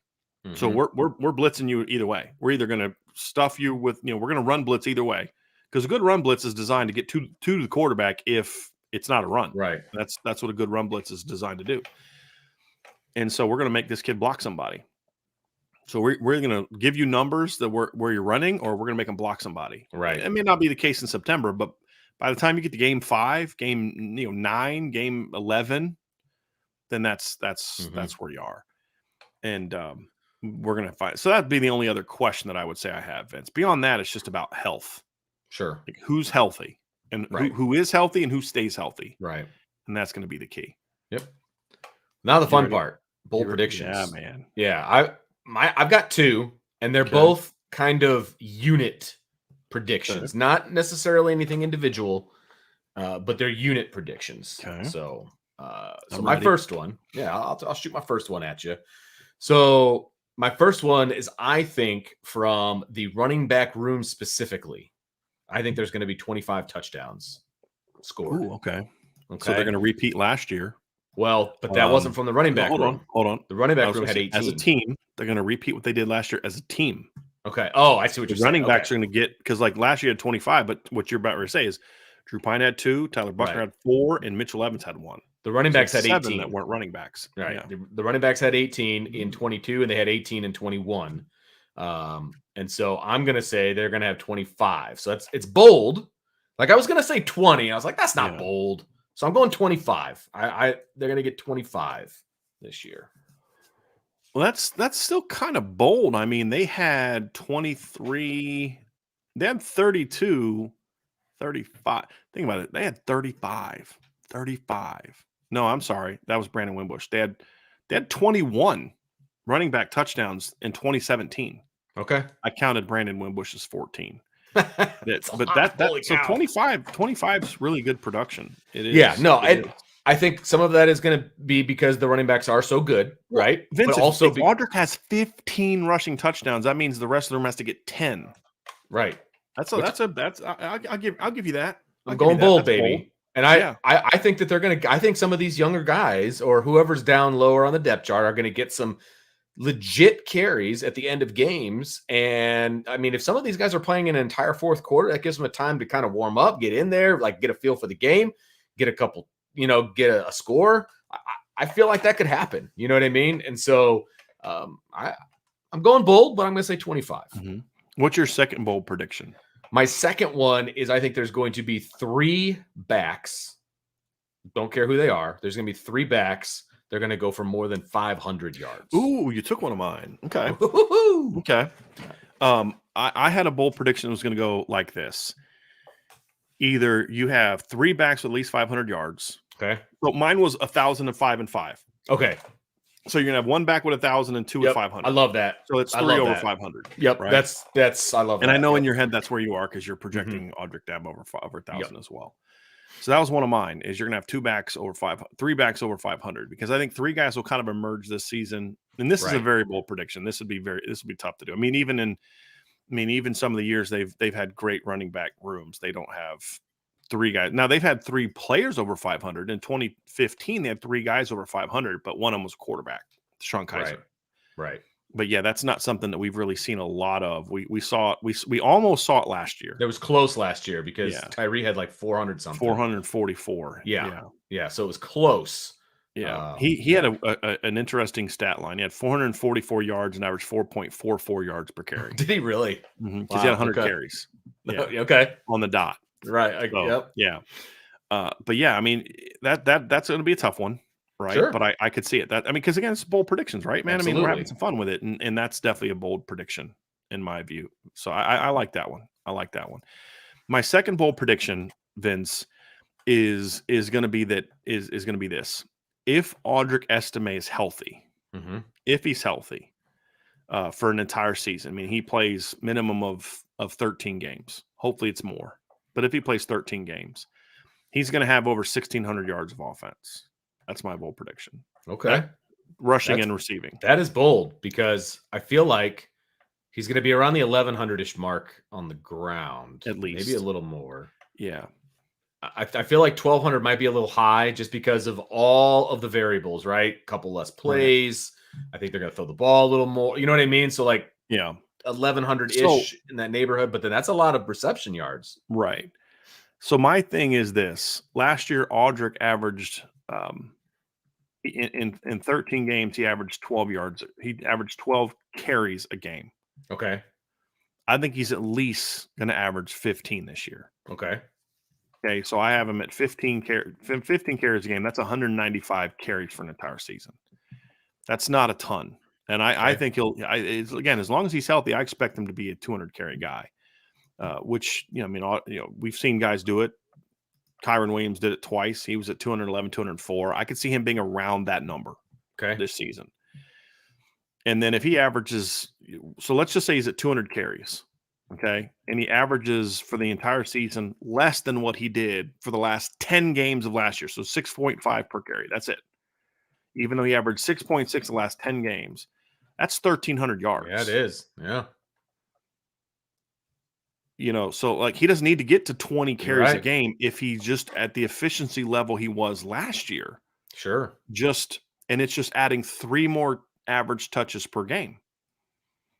So, that's kind of why when you do the math, it's kind of wild. Like I don't know. For some reason, I've always thought like 1,200 is the ceiling, but then when you do the math on it, it's like, it's less than 100. That's less than 100 yards a game average. If you count bowl games, which we do because bowl games count nowadays, right? Yeah. Because if you look early in the season, Vince, he in that last 10 games that we talked about, he only averaged 11.9 carries per game during that stretch. That's it. Okay. Because he had a game where he got benched. They had a blowout game, so he didn't play a ton against BC. He had 11 carries that game. He got benched against UNLV. He had 4 games where he carried the ball less than 10 times. Poor game playing against USC. So I just feel like 15. Think about that. 15 carries a game is it, because 200 carries over the course of 13 games, Vince, is just 15.4 carries per game. So it means you have 15 in a bunch of games and then 16 in one, basically. Yeah. 6.5 yards per carry. Now you say, what? 6 point, where are you getting that number from? Again, it's what he did the last 10 games of the season, right, against teams like BYU, Syracuse, Clemson, USC, South Carolina. So it's not like the first 3 games was the hard part, and then the rest was easy. This was still a challenging part of your schedule, and he averaged 6.6. So I'm even taking it down a notch and going 6.5. And he's there. I mean, if he does those numbers and he only averages like 6.2 yards per carry, because my number was 16, right? Yes. Correct. So let's say he has 200 carries and he only averages 6.2 yards per carry. That's 1240. So he'd only need 360 yards receiving to get to the number I'm referring to. He had 135 last year. Right. So that's where I'm coming from. It's kind of bold, but it's also something that I'm like, I could see it. Maybe it's not bold enough. That's so what we're doing 1,600 here. yards of offense is what I'm expecting to see from Audric this year if he's healthy. Okay. Again, that requires him to play. I'd say, even if it's just 12 games, I could see him still getting to that. Yeah. So that's my I like it. prediction. I like that. I like how you go about it analytically, though. Right. Because I would have never said that. Against the wall. Right. Right. I would have never said that. But then when you break it down, I could see how it could definitely happen, which would it's be just because awesome. we haven't seen it a ton at Notre Dame. Right. It's not, or at least recently. Right. I mean, we saw obviously Kyron Williams got close. I think he got close to that in his second year. Let me see. All purpose. He had 1,500 yards in 2021. He had 1,438 in 2020. So we've seen guys kind of come close to that. Let me see if I can find the yards for scrimmage number here. Let's find a couple other guys. So like Dexter Williams in 2018. Dexter had 1,100, but again, he missed 4 games. Right. He averaged over 100 yards a game. He missed 4 games that year. In 17, Josh Adams had over 1,500, and he did almost nothing in the pass game. He only had 101 yards passing that year. Those are all big runs. Right. 2016, Josh Adams had 1,126. Again, only 193 in the receiving game. CJ Prosise had over 1,300 in 2015, and he missed 2 games. And he really missed 3 games because he played against Ohio State, but only played like a couple series and then got hurt again and couldn't come back in. So he really only played like basically 10 games and didn't even start the season as a starter. So, we just haven't seen this a ton. Sure. Yeah. Right. And I think that's really where it comes down to. But I think it's possible. And I think that's what Audric is capable of. But it also doesn't require him to have 20 carries a game. Right. And that's key because will there be a game or two where that happens? Yeah, I think there will be. Yeah. But it can't be. I don't think it can be every game over and over and over because I do think he'll wear down. Right. After a little bit. I mean, but like anybody would. Against Tennessee State, he may have 130 yards on 9 carries and then absolutely, get him out. Right. At least that's what I'm hoping is what we're seeing right. in some of those games. You're not wrong though. I mean, that's right. Yeah. So all right. What I want to see. Perfect. That's my bold prediction. Yeah, I love that. It's just bold enough to come true. I hope love so. it. I love it. Well, here's my question to you, Vince. What does Notre Dame's offense look like if Audric Estime has 1,600 yards of offense? So balanced. I mean, because they're going to be able to run the ball when they want to, but they're also going to be able to throw the ball when they want to, because that means he was effective in the passing game. Right. You know what I mean? That's what it looks like to me. It looks like a team that is basically able to do what they want offensively. Right. That's what it looks like. Yeah, I agree. Yeah. I agree. Because there's no way he's getting those yards and nobody else is touching the ball. Exactly. I don't see that. It's not. This offense is not going to be a one-trick pony. I will say this.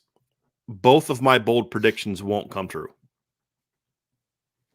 Like That's he probably won't go true. for what he did, and 2 other guys have 500 yards. Right. One of my 2 bowl predictions is going to be true. So maybe he doesn't have quite which as would much you rather because for the future of Notre Dame, I'd rather have the first one. But for Okay. the 2023 season, again, if Audric Estime is healthy and that good, where he's at 1,600 yards of offense in the regular season, and then maybe like the first round of the playoff, then yeah, Notre Dame's a really explosive offense this year. Because again, with my numbers, it's around 200 carries, and then he'll have probably like 30 catches. So you're talking about 230 touches, for 13 games. That's an average of 17.7. That's it. But it means his per touch averages. I mean, it means he's around 9 to 10 yards per catch. Means he's around 6.2 to 6.5, and per attempt. Means that Notre Dame's a really efficient yet explosive offense, and so it would mean that this team is really hard to beat.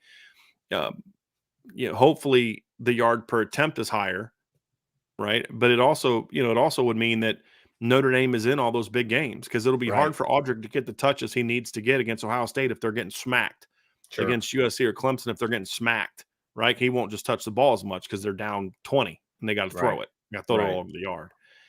So it means all those things to me. So I don't know, Vince. I would probably pick Audric having that monster year. I also think that would be huge for recruiting. I mean, it's not like they're struggling at running back recruiting right now, right? But it would just keep it going even beyond Coach McCullough's tenure. It's like, look what you can do at Notre Dame. Yeah, right. Because his tenure is not going to be as long as people want it to be. I mean, that's well. Let's just say this. I hope it's not. Right. Because I want him to get what he wants, right? I've always respect for coaches. I want coaches that are doing things the right way. I want them to be successful, and he wants to be head coach. And I'm hoping somebody's smart enough in the next couple of years to recognize that. Right. Now, that may not be great for Notre Dame to a degree. I think it actually kind of can be, because it's like, hey, look, you can come here and be the running backs coach and get a head coaching job. Right. It makes it a very coveted position. And, so I'll just, leave it at that. But for his sake, I hope that comes true. Right.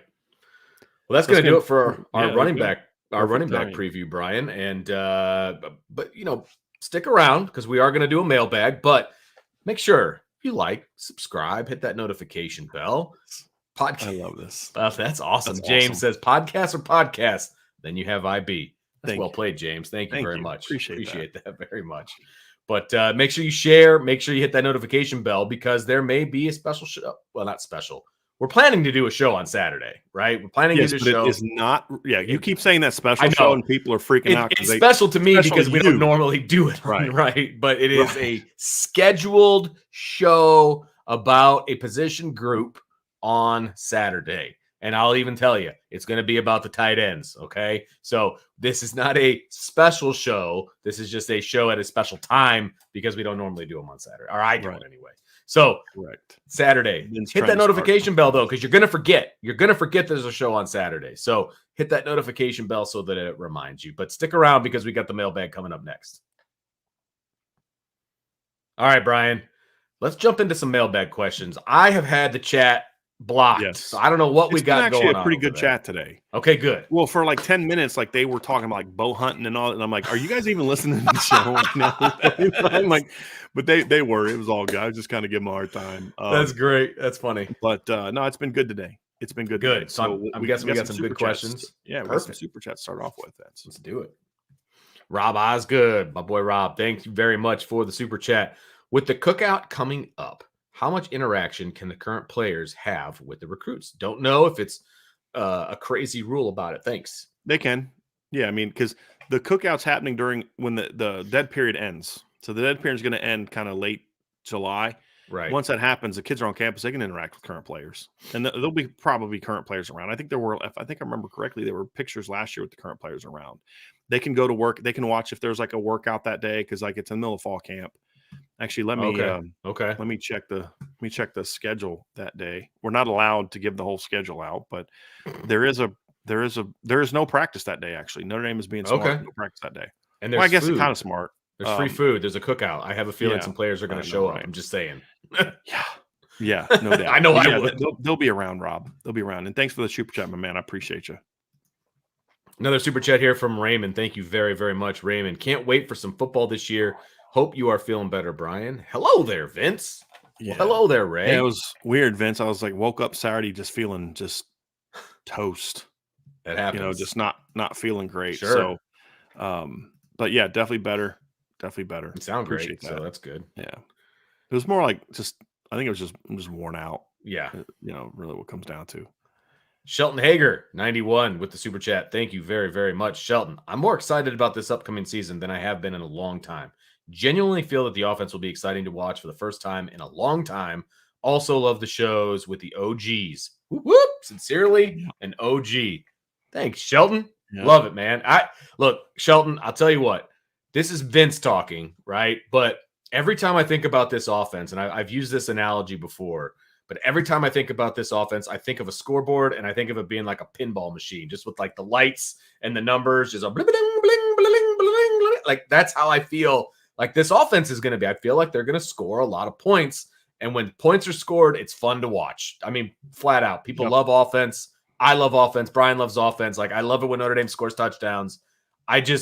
That's the visual I get, man. So I'm right there with you, Shelton. I am trying to temper my excitement, but I am fired up about what this offense could be if everything falls in line the way we think it will. I just love doing shows with Vince. So take it. I'll take it.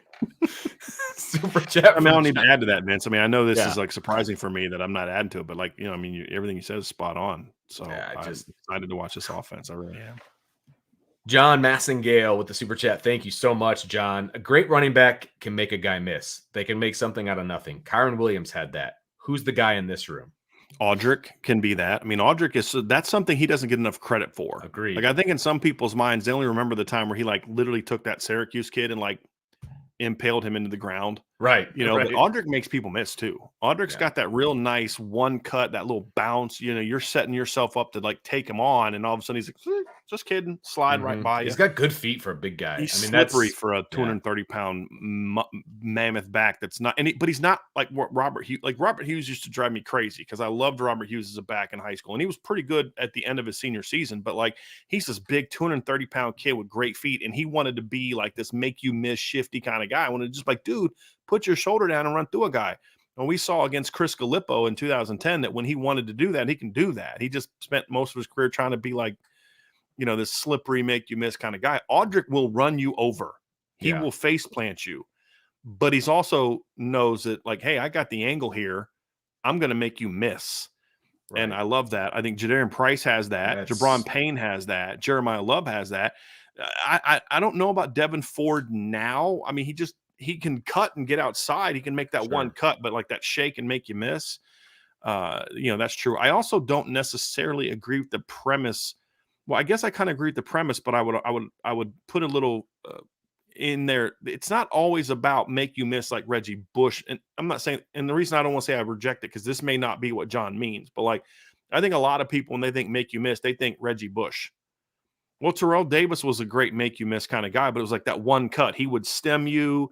He'd kind of get you stretching, thinking that you're trying to get, and then he would one cut and get inside of them, right? And that to me is also make you miss. They have a lot more guys like that than they have like the Reggie Bush. I mean, you saw that one run by Jeremiah Love where he's just like back cut and just like zoop, zoop, zoop, like he can do that. They all can do that. And Logan Diggs was pretty good at that. They just didn't give him a ton of chances to do it because of the way that the offense was run last year. I think you're going to see as they get more in space, John, I think we're going to see them get more opportunities to use that ability to make guys miss, because you're going to see them in one-on-ones more often. You're going to see Audric one-on-one against a linebacker more often, or against a safety more often than you have in the past. And, everybody says, Chris Tyree's not a guy that makes people miss. I kind of disagreed with that. Is he a shake you kind of guy? No. But he's that guy who can plant and then outrun you to an angle. That's making you miss. I ran by you. You tried to tackle me. I made you miss. How? Because I ran faster to this point than you did. But you have to have that one initial cut ability. And I think all the backs in the current room have that ability to do that. Agreed. Good question, Jim, and thank you for the super chat. Or John, excuse me, John. Jim's this next. Is Jim. This Apologies, is Jim. John Massengale. Did not mean to short you. I appreciate your super chat as well, my friend. Jim with the super chat, Jim Halloran. Thank you so much. Really appreciate it. A little something for the OGs. Great to see you two together. Go Irish. Yeah, It's great to be here, Jim. it is. Thank you. It is. All right, here we go. Buellsfeld Financial Services Inc. Thank you for the IB Gold member mug. I was very impressed by the quality. It was better quality than the Notre Dame mugs at the Notre Dame Hammis bookstore. I am IB Gold member for life. Love that, JP. So great. here's the thing. JP was previously a Shamrock member before we created this new system. So he waited to upgrade to the Gold Club and to get the package, right, of what you get. Because if you're a Shamrock member, you just get the mug. If you're a Blue member, you get the mug. But if you're a Gold member, you get the mug and the shirt, the IB Gold Club shirt. So JP got both of those. So it is a good mug. I used to use it all the time, but now I got these big old Notre Dame because I would drink tea out of it, right? Right. And so, but it's like that goes pretty quickly. So I've started getting these bigger mugs, so I just have a little bit more tea, so I can save my throat. More the tumbler, you got the tumbler action. But the ones that we don't have good ones. I looked into that. They don't have good ones that I could put in the store. Like if they had something like this that I could put in the store for IB, I'd be fired up. Yeah, I don't love that. Like I don't love that. I wasn't that was a huge fan of it. I took that out of the store. I don't even sell that anymore. Yeah. I was like, yeah, this right here. Sucks. Yeah, but I haven't used it much. Yeah, it's cool to have, like, if you were to set up like a little like a backdrop with some cool stuff with exactly. I would. That's why I haven't gotten rid of it, obviously. Yeah. But so yeah, I would definitely do that. So absolutely. But thank you, JP. JP's one of the. I mean, talking about OGs. JP's been around from the beginning too, man. We appreciate you. Right. Steven Sanchez, if Marcus Freeman coached linebackers like Nick Saban does at Alabama, do we believe that would help us with linebacker recruiting? I don't. Probably, yeah, probably. I just don't know if that's what Marcus Freeman should do. I mean, Nick Saban was doing that at Alabama because he'd been coaching for as long as Marcus Freeman has been alive at the present moment, right? Right. I mean, that's the thing is, that's Nick Saban has always done that for a long, long time. And I mean, I'm trying to think how old Nick Saban was when he got his first job. So was born in 51. He got the job at Michigan State. Let me find out where we at here. He got the job at Michigan State in 95. So he was 44 when he got his first head coaching job at a Power 5 school. Right. And he had only been a head coach for 1 year at Toledo. So he was, still older than Marcus Freeman was at Toledo. Okay. Yeah. He was there for a year and then went back to the NFL because he was a really good defensive coordinator in the NFL for a long time as well. Gotcha. So he was with the Oilers in 87, 88, 89. He was Michigan State's defensive coordinator from 83 to 87. Okay. Then he went to the Oilers for 2 years as the DB coach. Then he was the head coach at Toledo. Then he went back to the NFL and he was the D coordinator for the Browns from 91 to 94 under Bill Belichick. Mm-hmm. So you're talking about, could you imagine the type of conversations that were happening about defensive play during that tenure? That'd have been a lot of fun. And I believe the Browns made the playoffs 1 year. Yeah, they went 11-5 1 year with Saban when Saban was the D coordinator. So then he goes to Michigan State in 95. Actually, the year that they made, so Saban's last year at Cleveland was the year they made the playoffs. Okay. And then the next year he was the head coach at Michigan State from 95 to 99. But he's 44 years old at that point in time. So, but 7, 8 years older than Marcus Freeman. So he just been doing it that way for a long time. And so he could kind of get away with that. When he got hired at Alabama, he was 56. So Marcus Freeman was 36. It's 36. Right. Right. So I don't know if that's the way for him to go, to be honest with you. Sure. But to answer Steven's question, would it help with recruiting? Certainly. I just don't know if it would be best for Marcus Freeman to do that. I kind of have advocated for that in the past, but I just feel like once you got to make that decision immediately and then roll with it. Right. And the fact that he didn't, I just think it's kind of like there's other things he wants to do as the head coach. Sure. Meaning like, look, I need to be more of a head coach as opposed to, the guy that's got his hands in every little detail of the defense. So but it would help recruiting, Vince. You agree with that, right? I mean, it would. Oh, it would absolutely help with recruiting. If Marcus Freeman goes into somebody's living room and is like, "Look, I'm going to be your position coach," That's going to go a long way, obviously, right? I mean, there's no way it doesn't help. I can't imagine a kid would be like, well, I'm super comfortable with you being my head coach, but I wouldn't want to work with you on a day-to-day basis. Like I don't see that thought process coming forth, right? Right. So there's no way that it wouldn't help. I mean, absolutely. Now, would it help the team? Would it help the program? I'm not sure about that part. Like, it would have to be a very, very well-oiled machine for him to have to do both. But I mean, is it possible? Sure. Right Yeah. now, I don't like it. I want Marcus Freeman Yeah. to be a head coach. I wanted it at the beginning, but it had to be Sure. done then. It had to be a Absolutely. part Yeah. of who he Right. was going to be then. It had to be a part of how he built his staff then. And how he built Right. himself as a head coach too. Correct. Yeah. Correct. Yeah. I think Correct. people would look at it as a desperate move if he went and did that now. Like, it wouldn't, I don't know if Yeah. you know what I mean? Like, Yeah. Well, they're struggling recruiting, and he's exactly. yeah, Exactly. that's not the message you want to send. No.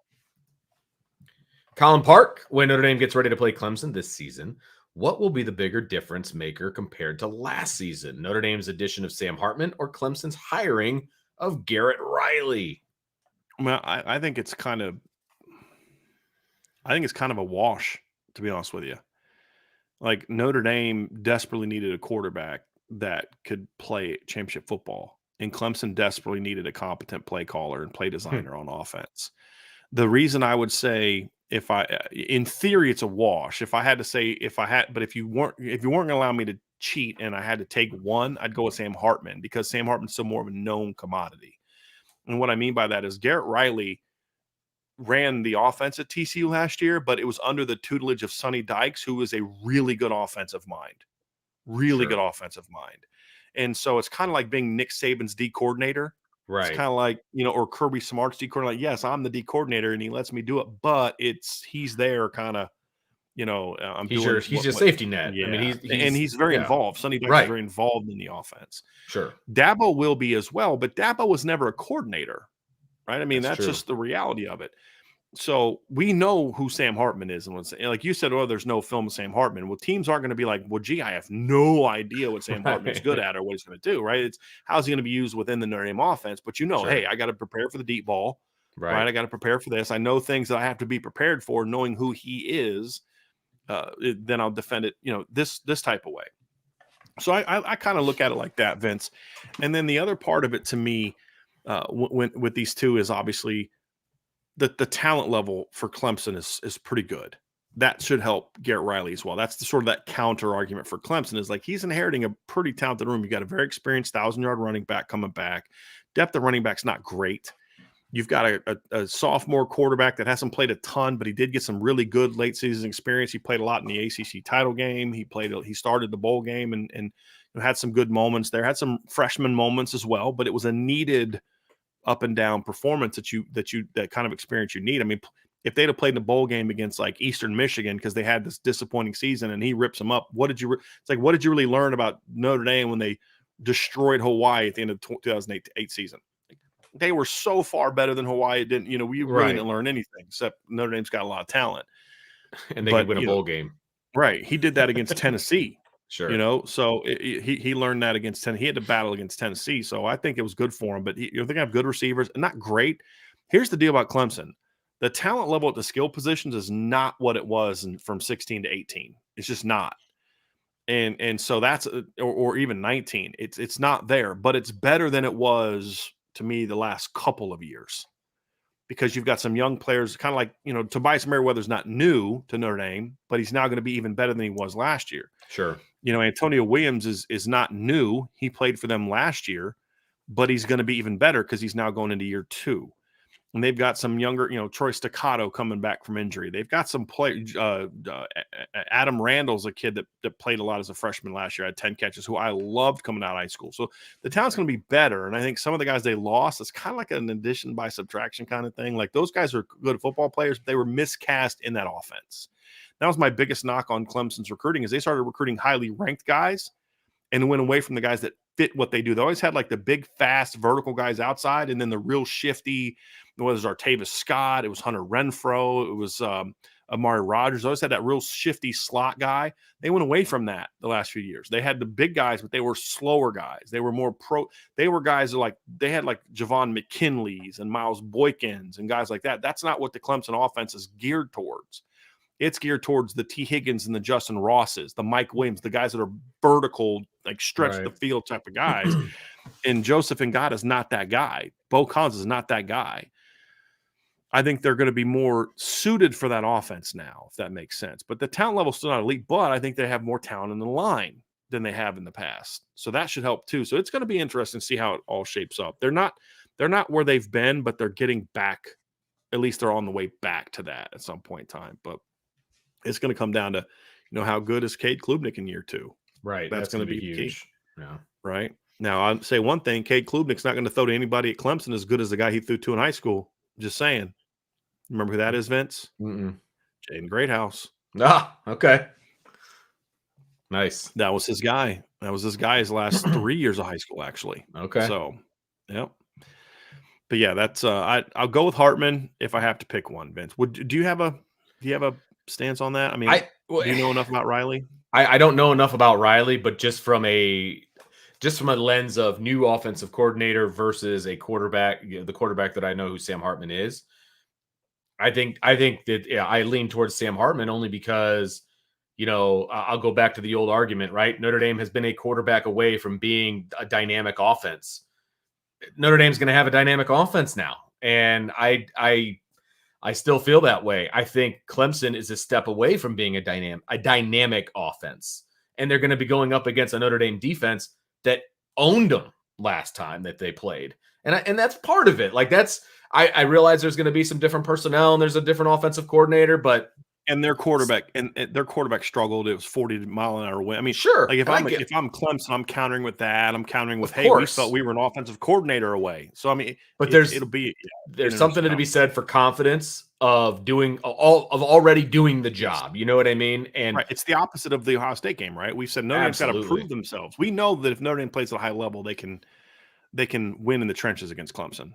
Exactly. We didn't know that until this last year because they hadn't really done that with any. Right. They did that once in 4 games, right? And that was in 2020, right? And that was really you dominated late in the game on defense, but you dominated on offense the entire game.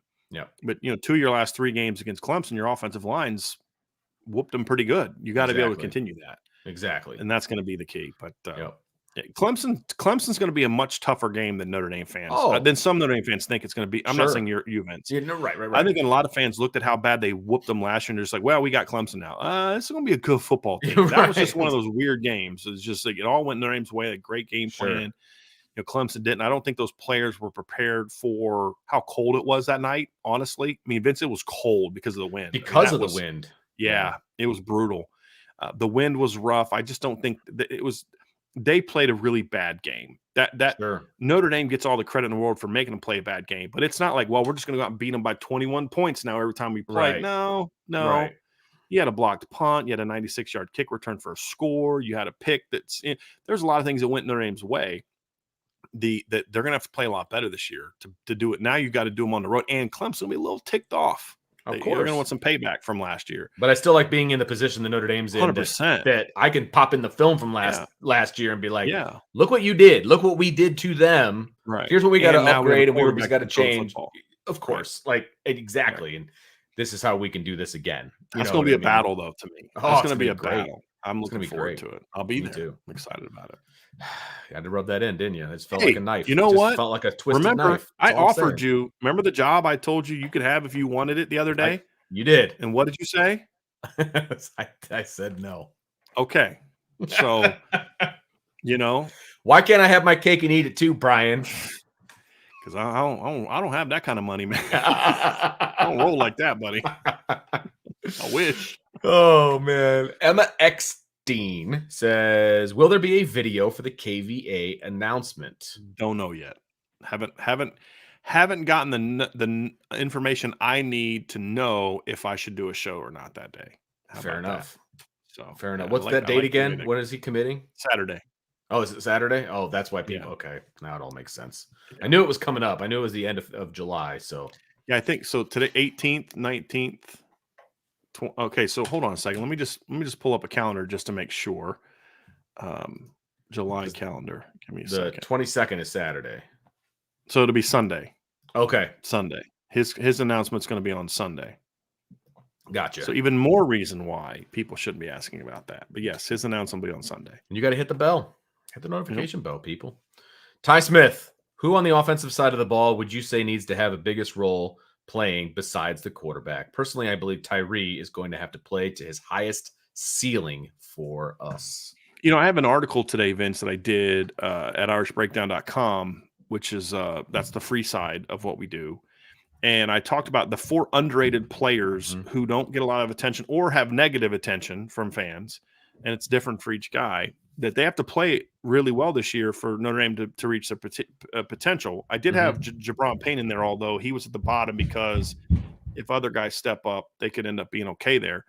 But it was more about, like, my first guy was Jaden Thomas. He's very much overlooked and underappreciated. My number 2 guy was Zeke Correll. He's another one that's there. And then number 3 was Chris Tyree, is because he's been more so everybody kind of appreciates Jaden Thomas, but we talk Tobias and Dion and Chris Tyree and, you know, but Jaden Thomas, because you're just like, Jaden's going to be Jaden. He's good. Right. But like, he's got, he's whereas Chris Tyree is the opposite of that. Chris is like, there's people, he's like in that. Chris Tyree kind of epitomizes Notre Dame, right? You either love him or you hate him. Like, that's how outsiders view Notre Dame. That's how people are with Chris Tyree. I'm talking about as a player. I think everybody likes Chris Tyree as a kid. He's an awesome young man, but I'm talking about as a player. Sure. You either think he's really good or not, you know, right? Whatever. So he's an important guy because they need that slot guy. So I agree with Ty's premise of the fact that this offense needs Chris Tyree to be good, it helps them a lot if he's good. Sure. I just don't think they need him to be good, because I could see a scenario where if Chris is just kind of a niche rotational guy, I've got Dion and Tobias and as outside guys. I've got Matt Salerno can play outside guy. I've got Jaden can play outside as well. I can put Jaden Greathouse in the slot. I can put Matt Salerno in the slot as, you know, for 10 snaps a game. I can put, you know, Rico Flores in there. Sure. There's a lot of options that I have where if Chris doesn't step up, I got plenty of other talented weapons. I can go to 20 personnel and get Jabron Payne or Jadaron Price or Jeremiah Love in the game. If something happens to Chris Tyree, he goes down. So they don't need it. I think he's an X factor. Yes. Yeah. If Chris Tyree steps up, that's actually a good article idea, Vince. Thank you for that one. X factors. I've done that in the past. I didn't even think about doing that this year. But if Chris Tyree balls out, right, it has a huge impact. Absolutely. So I'm sort of with Ty, but not. I don't think they need it. But if it happens, it has only big things. Impact. Yeah, it's only positive. It's only positive. Yeah. Because all of a sudden he's running an over route and that safety's coming down. Like, oh, Tyree's free. I got to come down. And then bam, post right over the top to Merriweather or Jaden Thomas or Deion Colsey or whatever. Yeah, he has a big impact. I'm faking a bubble and then running a counter the other way to Audric. I mean, think about that. I'm in trips to the right? I pull back and I fake a bubble screen to Chris Tyree as Audric's jab step in that side. Then he comes on like a delay counter or delay draw type of situation. I mean, you're going to have dudes flying outside and all of a sudden I'm handing the ball off to my 230-pound monster up the middle. So many things you can do. I mean, you know, if Chris is a weapon, but he's got to scare people in order for that to work. Otherwise, they're like, throw it to Tyree. I dare you. I just don't want you to hand the ball off to Audric anymore. You know what I mean? Like, but you know, that requires him to be good. Sure. I just don't think they need it. But man, if it happens, and I think Vince, I think you nailed it. It's that X factor. Right. They can still be really good without Chris Tyree stepping up this year. But if he does, that could be like that next level thing. Right? Yes. No, I mean, you're not wrong. Not wrong. So it's gonna be interesting. It's gonna be very interesting to see how he does. Who on the offense? So then to answer the question, he says Tyree. Who on the offensive side of the ball would you say needs to have the biggest role playing besides QB? To me, it's Tobias Merriweather. That's who it is. That's what I was going to say too. Right? He needs to be the alpha. Like my argument yesterday when we talked about the 5 guys having the biggest impact or need to have the biggest fall camp or whatever. One of mine was Tobias, because I think he needs to go from 1 catch, 1 touchdown to being the alpha wide receiver in that room. Like, and you talk about like Jaden Thomas getting overlooked. I overlook him because I'm very confident in what he's going to do in a positive way. You know what I mean? And so I don't talk about him a whole lot because I think he's going to be a matchup nightmare. I think they're going to move him around. I think they're going to do a lot of things to get Jayden Thomas involved and to have him be a very integral part of this offense. But they still need that alpha go-to wide receiver. Yeah. And I think that can be Tobias Merriweather. He can be that alpha of this group. I think Jayden Thomas will be considered the go-to. Okay. Because when I think go-to, I think of the Michael Mayer role, the 3rd and 5. Sure. But Tobias is the guy that scares you. So yeah, I could see a scenario where Jayden Thomas leads the team in catches, but Tobias leads the team in yards and touchdowns as a receiver. Yeah, right. Because he's at like 18, 19 a catch. Jayden's at like 14, that kind of thing. Sure. Where, man, I'm going to let Jayden Thomas catch 8 balls because I don't want Tobias to beat us for 60. Right. And then Jayden's like, fine, then I'll go for 9 catches for 120 yards, and we're still going to beat you. And that's how Jared Parker's going to be too. It comes down exactly. It comes down to, do you want to die a slow death, or do you want to go quick? Death by 1,000 cuts, or you just want to get your head blown off. Exactly. I mean, that's pretty much what it comes down. But Notre Dame hasn't had that type of weapon. Like, all they could do last year was a death of 1,000 cuts or 1,000 rushes. Right. Seriously. Carries. Yeah. Handoffs, Right. Handoffs to Michael Mayer. Right. Yeah, exactly. Where now it's like, okay, if you want to load the box between Tyree and Tobias and Deion, because Deion Colsey's really fast. People don't realize that he's really fast too, by the way. But yeah. What's that? I said he could be an X factor too, by the way. Yes, if he's another one. Yes, he could be the biggest X factor. And that's already something I'm thinking of in that article is if he steps up and the light goes on. I mean, he's 6'5", 215 with long arms, and he can run. Yep. I mean, he's legit, to me, low 4.5 guy, which for that size is moving. Sure. And I mean, we watched him just torch Benjamin Morrison on a post route in camp, and he just drops the ball, right? That's the frustrating thing with Deion. But if the light goes on, exactly. Deion can be a dude. Because I love the formation of Colsey and Merriweather on the outside, and then Thomas on in the slot. I mean, how are you going to match up with that? If all 3 of those guys are playing at the level that they're capable of playing, how do you match up with that? That's pretty tough. It's pretty tough. Yeah, so Tobias, but what Tobias could be, Vince, what Deion could be is the matchup nightmare that you have to get. You don't game plan to stop Jayden Thomas. Right. He just does what he does. He puts up his numbers, and you almost live with it, but then you don't realize, like, he beat you, but you just don't realize it. Right. With Tobias, you're like, yep, that 70-yard touchdown, that cost us, right? Like, or that 50-yard, one-on-one, that beat us. We tried to go 8 in the box, and, like, that's you got to game plan for that. Yeah, right? Absolutely. And that's what I'm looking for. Yeah. That's what I'd like to see. Rob Osgood asked when fall camp starts. It's next Wednesday is the first day of fall camp. So 8 days. Can't wait. Tommy Guns, would you feel better, worse, or about the same about the running back room if hypothetically it was Audric that transferred rather than Diggs? Same. I was very high on Logan different. Diggs. It would look different, but it would be the same. That different? Well, explain what you mean, Vince. I'm sorry. From a style standpoint between Logan and Audric, right? I think it would look different, but I still think the production would have been very similar. I really do. I don't think Logan and Audric are that different. I really don't. Okay. And maybe that's just because how they used him last year. Like, Audric's a little bit more powerful. Logan has a little bit more wiggle, but you're running the same plays with the 2 of them. Sure. I wanted to see them get Logan on the outside a little bit more than they did. It felt like they were kind of bashing their head against the wall at times. You know what I mean? And I don't know if that's Logan's game. Like the UNLV game, like late, they start the BC game. They threw him a couple outside zones. You're like, where's this been all year? And he looked good doing it. It's like, gee, I would have loved to have seen this earlier in the season. So, that's just kind of, the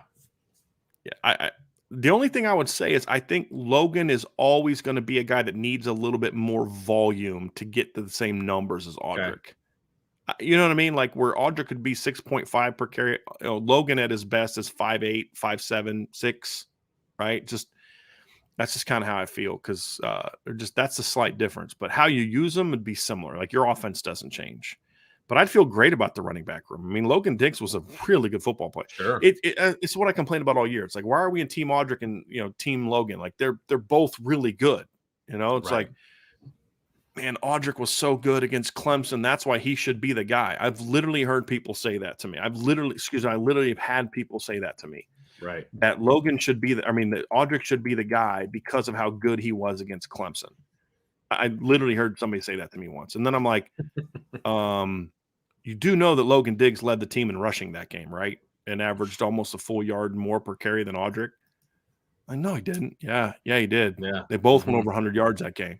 It just was one of those things where it's just like, because I'm a team Audric, so when Audric would do something right, I'm praising it. And when Audric would, when Logan would do something and Audric would do something wrong, it's all good. Yeah, I know he fumbled, but he'll be fine.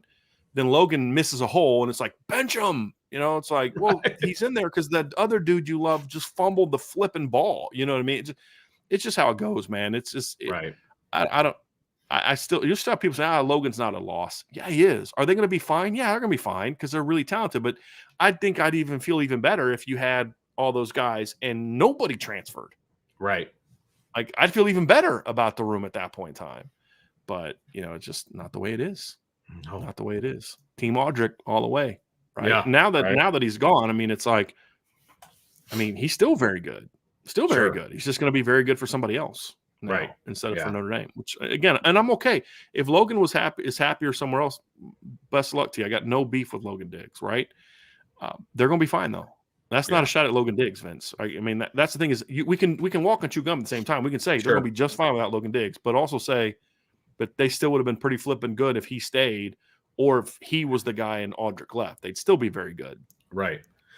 I think I read somewhere that he's slated at being third on the depth chart down at LSU. That's just what Kelly said going into fall camp. You got to say that. You can't take a transfer and put him at number one in the depth chart. No, you got to make him work up the depth chart. That's fair. Yeah. Well, can't you say it's an open competition, or do you? No, because I think he knows that Logan needs to be pushed. Logan is not the self-starter that Audric is. Let's just be honest about that. Okay, he needs a little bit of a kick in the pants. Okay. He's a different kind of kid. And I don't mean that negatively. That's just how coaching is, Vince. Every kid's motivated differently. Some kids don't need to be pushed. Some guys need to kind of you have to have a foot up to be a little bit every now and then. Yeah, that's a fact. And Logan's a good kid. I heard nothing but good things about him, but he's just one of those kids that needs just a little bit of, let's go. Right. Right. Like, you could just see it. Like, remember when the running backs posed last year, like before fall camp, and they were just got done with the workout, and they're like all these chiseled, ripped up kids, and then there's Logan Diggs. It was like not, you know what I mean? And this is like, yeah, he gets after the weight room, but not kind of like these other guys do, right? Uh-huh. It's just kind of that way. But I think you kind of have to do that. We'll see where he is at the end of fall camp, right? Because going into fall camp last year, I think Audric Estime was third, if I remember correctly. Correct? It was Tyree, Diggs, and Audric. Okay. It wasn't that way by the end of the year. Right. Nope. So good question, T-Guns. Tavis McKay, what should we expect timeline-wise for Deuce Knight's recruitment? Fingers crossed that we can land him. Well, that's an interesting one. I don't know the answer to that because it's still a little bit up in the air. Deuce is going to take some late July visits, and I think a lot of the timeline is going to be determined by those late July visits. I know he's going to Notre Dame. I know he's going to Ole Miss. I'm not sure about Tennessee. I literally don't know if he's going to Tennessee also. It wouldn't surprise me if he does, but he's going to do some late July visits. I think coming out of that, if he feels like he has an idea of where he wants to go, then I think he could set a timeline. Because he said to us he wants to decide this summer, but he won't decide if he doesn't know, right? Like, if he's still torn, then I don't think he'll commit anywhere. Okay. But it's going to really be determined by the visits. That's going to be the key. I want to say something here real quick. Nathan Milton says, Brian, I'll become a Booster Club member if members get VIP status on mailbags. Nathan, first of all, you literally ask me 5-6 questions a week on private DMs on the board that only members can have, number one. So you have your own private mailbag with me. Number two, you can ask any question you want on the message board, and it only gets offered on the message board. People in the chat can only ask questions, have them answered during this little period of a mailbag. So, I'm going to call you out on that one, my friend. I'm going to call you out a little bit, challenge you a little bit on that one. So, I'm kind of smelling some bull spit here, Vince, on this one, man. I don't know about you, man. So, there you go. There you go. I love it. That's great. So let's get to the. I like Nathan. He knows I'm giving him a hard time. Let's get to the next question. Car, by the way. All right. Ian Johnston, how much more effective will the service academies be this year with a running clock on first downs? Will other teams play more of a grind it out style too? Well, I think teams that want to do that will do that. Like exactly. Michigan's going to not go away from what they do because of the clock. I mean, they're going to take advantage of it, try to even limit games even more. I don't think this changes people's strategies as much as we think it will. I think it's going to impact the game, but I don't think it's going to change what people want to do. Teams that want to go tempo are still going to go tempos. Teams that want to grind the clock out are still going to grind the clock out. Right. They're not going to change their offensive philosophy based on this one rule. I don't see that happening. Now, will it? How much more effective will the academies be? I mean, it still comes down to their defense. I mean, you could hold a team to 5 possessions and give up 35 points if you can't stop them. Right. And it comes down to, how effective is your offense? I mean, you say, well, we're going to run the clock out, but what if you can't move the chains? Right. What if you're not getting first downs? What if you're getting dominated in the trenches and you're punting? Because here's the thing is, it's great for them if they're going on drives and scoring, but if they're punting and not scoring early and a team jumps on them, because it used to be where Navy could kind of fall behind and still stay with their game plan because just that's the nature. Now, because of your style is shortening the game, if you fall behind, you now have to do things outside of what you normally do because you don't have enough possessions to come behind down 17 against a Notre Dame or somebody in your league, right? Because Air Force and Navy are both in leagues. Army's a little bit different. So it could help you if you're good, but if you come out struggling, your style of play ends up becoming it keeps you from being a team that can come back. Because your normal style doesn't allow you to come back if you get off to a slow start and that other team is putting points on the board, which puts a lot of pressure on your defense. Right. So we look at it from the standpoint of the negative that it can have on the opponent, but I think it can also have a negative on them if they're not scoring. Like, let's say Navy gets a couple field goals in their first possessions. Let's say Notre Dame starts with the ball, scores a touchdown. Navy comes down and on a slow drive kicks a field goal. Notre Dame goes down and scores a touchdown. Navy comes down and kicks a field goal. Notre Dame goes down and scores a touchdown. It's 21-6, and Navy is getting ready to start the third quarter because of their slow. The slow. Now you're like, okay, now we're down 15, and we may only have 2 possessions in the whole second half. If we get stopped on the first possession and Notre Dame goes down and scores, we're done. Over. Yeah, it's game over. We're done. And so I think there's that aspect too that we're not maybe talking enough about. When you limit possessions, it also increases your need to be perfect, and score all the time too.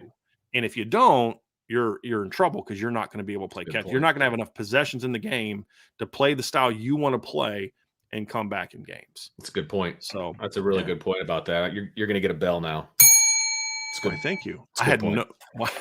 Thank you. We do that on we do it on the night show. Good points get bells. All right, that's annoying.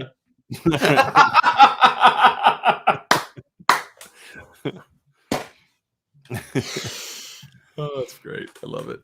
Oh, we got a new one. Pete Weber. Why is running back getting so incredibly undervalued in today's game? The contracts in the NFL have been crazy low. Will any future running back recruits move to wide receiver for potential higher paydays in the NFL? Sure. I mean, it's not like running backs still aren't getting paid. Look, here's the thing. It's called economics, right? I mean, in the NFL, you can't pay every position top dollar. It's called a salary cap, right? I mean, something has to give. And so in the NFL, because certain positions are so premium that and rare, to be honest with you, because that's the other thing that hurts running backs is it's several things. Economics. I can't pay Daniel Jones $50 million. I can't pay my starting left tackle $20 million. I can't pay my stud D tackle $20 million and afford a running back who's one of the best in the game and pay Saquon Barkley like he deserves, for example, right? It is insane to me that Daniel Jones is going to make that much more money than Saquon Barkley, but that's just the nature of the game. A mediocre quarterback is going to make more than the best running back in the league because of economics, because teams have said, okay, number one, shelf life of running back is a lot shorter. Teams are, and here's the thing, this is where players have hurt themselves. I'm going to jump around here a little bit. Number one is I'm not giving big guaranteed money to a position whose shelf life is you're done by the time you're 28, 29 years old. Right. Because now I'm paying you guaranteed money for years when your value is much lower, right? So you all wanted guaranteed money in the NFL. You wanted guaranteed money. Well, NFL teams are not going to give guaranteed money to positions that have a history of not having long shelf lives. They're just not. I can give a quarterback a $10 million contract for $400 million because quarterbacks play into their mid to late 30s. No running backs in today's game really do that. I mean, they're talking about Derrick Henry being on the downside of his career. Do you know how old Derrick Henry is, Vince? 29. Bingo. Right? I got a great – I pulled up the running back contracts. Yeah. I mean, so like, and there's something he's on the down. I think that's a little nuts, but like, you're not going to give him the kind of contract you give Pat Mahomes because no running back's going to last 10 years. Right. Right. So you all want guaranteed money. Well, here's the deal. If you want a big contract as a running back, then don't ask for guaranteed money. Mm-hmm. Bet on yourself and go that way. Right. That's a big part of it. But it's also about, I can't pay everyone. And in the NFL today, running backs are just not valued the way that they were 15, 20 years ago. There's no Terrell Davis off. What offense would Terrell Davis rush for 2,000 yards in today's game? Right. Absolutely. There really isn't that offense anymore. So if I can just kind of, a running back now has to run the ball to a degree, but I mean, just get yards when it's there, but you need to pass block, you need to catch. And to be honest with you, there's a lot of dudes that can do that. There just are. I mean, if I'm an NFL team, I'm going to draft a kid in the second or third round, play him out through his rookie contract. If he's really good, I'll let him go get money somewhere else. I'm going to draft another kid to do the exact same thing in the second, third, or fourth round because that's just the premium that's being put at the running back position. Like the odds of Jahmyr Gibbs, if he hits and he plays like a top 15 draft pick, re-signing with the Lions, slim. Because you're not going to pay a guy that much money. You're drafting him now to get the most out of him for 5 years. That's what you're going to try. We're going to get everything we can out of him for 5 years and then move on. Right. And so that's just the nature of the business because the position has been deprioritized in offenses, but it's also one of those positions where it's being deprioritized because salary caps are such that I can't afford to pay a running back and a quarterback and a left tackle and a defensive tackle and my corners. It's just because the same thing's happening at linebacker. Who's the linebacker making $30 million right now? Right. The difference is the linebackers aren't bitching about it like the running backs all are. That's the difference, which is another issue that running backs tend to have. Like, dude, I don't want to deal with that drama. I don't want to deal with that attitude. I don't want to pay you that much money and have to deal with the fact that I don't know if you're going to get in trouble this weekend. Sure. You know, thinking of certain guys in a certain team, America's team that has been constantly getting in problems. I just want a kid that's going to come here and work hard and keep his mouth shut and play hard. And I don't have to deal with you crying after a game that you didn't get the ball enough when we won by 20, you know, because we threw the ball a lot. I don't have to deal with that. Yeah. So that's part of it too, is looking at it that way, Vince. So just certain positions you don't see a ton of huge contracts at safety. You don't see a ton of huge contracts at linebacker. You don't see a lot of centers making $30 million, none actually making that kind of money. There's just certain positions that don't get valued. It's just running back is the one that everybody's talking about now because I guess they need something to talk about and because all the running backs are crying about it on social media. Right. So it's the nature of the business. Exactly. Right? That's just the reality of it. So, yeah, I'm going to respond to this too here. Do you have anything you want to add to that, Vince? No, I think you nailed it. It's not being undervalued in college. No, I mean, it's not actually. Right? I agree with that. And you know, it's a lot. First of all, and it's also just from a practical standpoint, it's so much easier said than done to just change your position from running back to wide receiver. You know, who's to say that if you go from a top tier running back to the third or fourth receiver on your team, that you wouldn't have made more money at running back? And very few guys are like Saquon Barkley that could have grown up as a slot receiver and still been just as good. Sure, right? Exactly. Derrick Henry can't do that. Right. Ezekiel Elliott's not doing that. Ezekiel Elliott's not an NFL wide receiver. No. Right? I mean, that's just the reality of it. You know, Dalvin Cook maybe. He could have maybe been a slot receiver and a pretty good slot receiver. Right. But Josh Jacobs isn't doing that. Right? I mean, so it just there's not a lot of guys, to your point, Vince, that can move that position and still be elite. Right. Exactly. It's just a different kind of game, man. Different kind of game. I want to respond to this comment down here from T Guns. He's about to get in trouble. Oh, T Guns is complaining about, I wish I had Brian's ear like that. And I'm like, dude, you literally have my phone number and you text me questions. Like, I don't know what's up with y'all here today complaining about not getting access to me, but you know what I'm saying? No kidding. Some of y'all need to, I can limit what you have if you want. I mean, I can really be like that. You know what I mean? So that's funny. Here we go. Just giving you all the time. Nathan Milton. What are the best complementary running back pairs? Mine are. You're gonna have to help me out with these initials. I'm guessing. Audric Estime, Estime, Jadarian Jadarian Price, Price. Jabron Payne, Okay. Devin Ford, Jeremiah Love, Jabron Payne. Well, Best anything that has Audric compliment. Estime is where I would go. Who? Any one of these that has Audric Estime is where I would go. Well, I would probably go Audric Estime and Jeremiah Love. I think they have the most distinctly different skill Okay. set, Gotcha. is what I would say. If you're going to have Audric as one of them, I would go with Audric.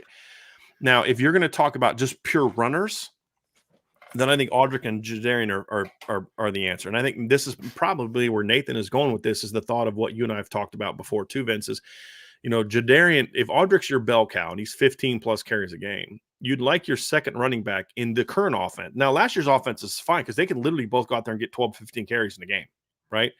This year, those touches aren't going to quite be there as much. So give me a guy that the number 2 that can do with 7 what Logan Diggs needed 12 to do, or can do with 5 what, you know what I mean? So like, Jadarian goes in there, he carries the ball 6 or 7 times. That's why Josh Adams or Dexter Williams was such a great compliment in 2017 to Josh Adams, because now Josh was a big play guy too, but Josh also was a bit of a volume guy. Dexter could go in there in 5 carries and rip off a 50-yard touchdown. I mean, that's what's great. Dexter Williams in 2017 averaged over 9 yards a carry for Notre Dame that season as one of the rotation backs. And, he was outstanding. But, yeah, he averaged in 2017 9.2 yards per carry on 39 carries. And that's just because he'd go in there and just rip off Temple, 6 carries for 124 yards. Boston College, 6 for 50, 2 touchdowns. 8 for 40 against Michigan State. 3 for 33 against Wake Forest. That's just kind of who he was. 2 carries for 36 yards against LSU in the bowl game. That's just who Dex was, right? And to me, the best compliment to him in that regard, just as runners, is Jadarian Price. The reason I went with Jeremiah Love is I'm thinking more of, if I'm in 20 personnel, who can do the most damage in other ways, and that'd be Jeremiah Love. But it'd be Love or Price would be with Audric would be my 2, Vince. Is that kind of along the same lines of where you're at? Yeah, I see where you're coming from there. Yeah. So I think that's what kind of they were getting at with the compliment point. Nathan, bold prediction. Every running back has at least 3 touchdowns, and each will have at least 1 game with 100+ yards. Oof. That's tough, because you're saying all 5 guys are going to have 100-yard games. I don't see that happening. That would be tough. I'm going to go look at something here real quick, Vince, because I'm curious. You're gonna use stats and logic. I'm gonna use my head. No. I'm gonna to back up your point. I'm going to use that was stats a compliment, and logic by the way. That was point. Thank you. I was thinking 3 guys, I think, might hit that mark, but I don't if think it was ever going to happen, it would have happened in 2017. Okay. Now, in 2017, Notre Dame had 4 running backs that had at least 3 touchdowns, because they only had 4 running backs that really played that year.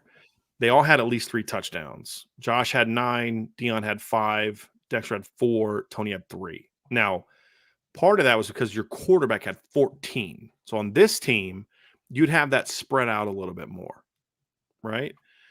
So the touchdowns one, I'm good. That's doable. Every one of them having 100 yards, far less doable. Yeah. As good as they were in 2017, only 3 of those 4 running backs had 100 yards in the game. Tony Jones is the one that did not. Deion McIntosh had over 100 yards against North Carolina, and he had 2 games of 63. Tony Jones' highest that year was 59 against Wake Forest. He had 10 for 59. He had 4 for 48 against Miami. Dexter went over 100 yards that season in the opener against Temple. So he had his 100-yard game. And then, of course, Josh Adams went over 100 yards like all the time.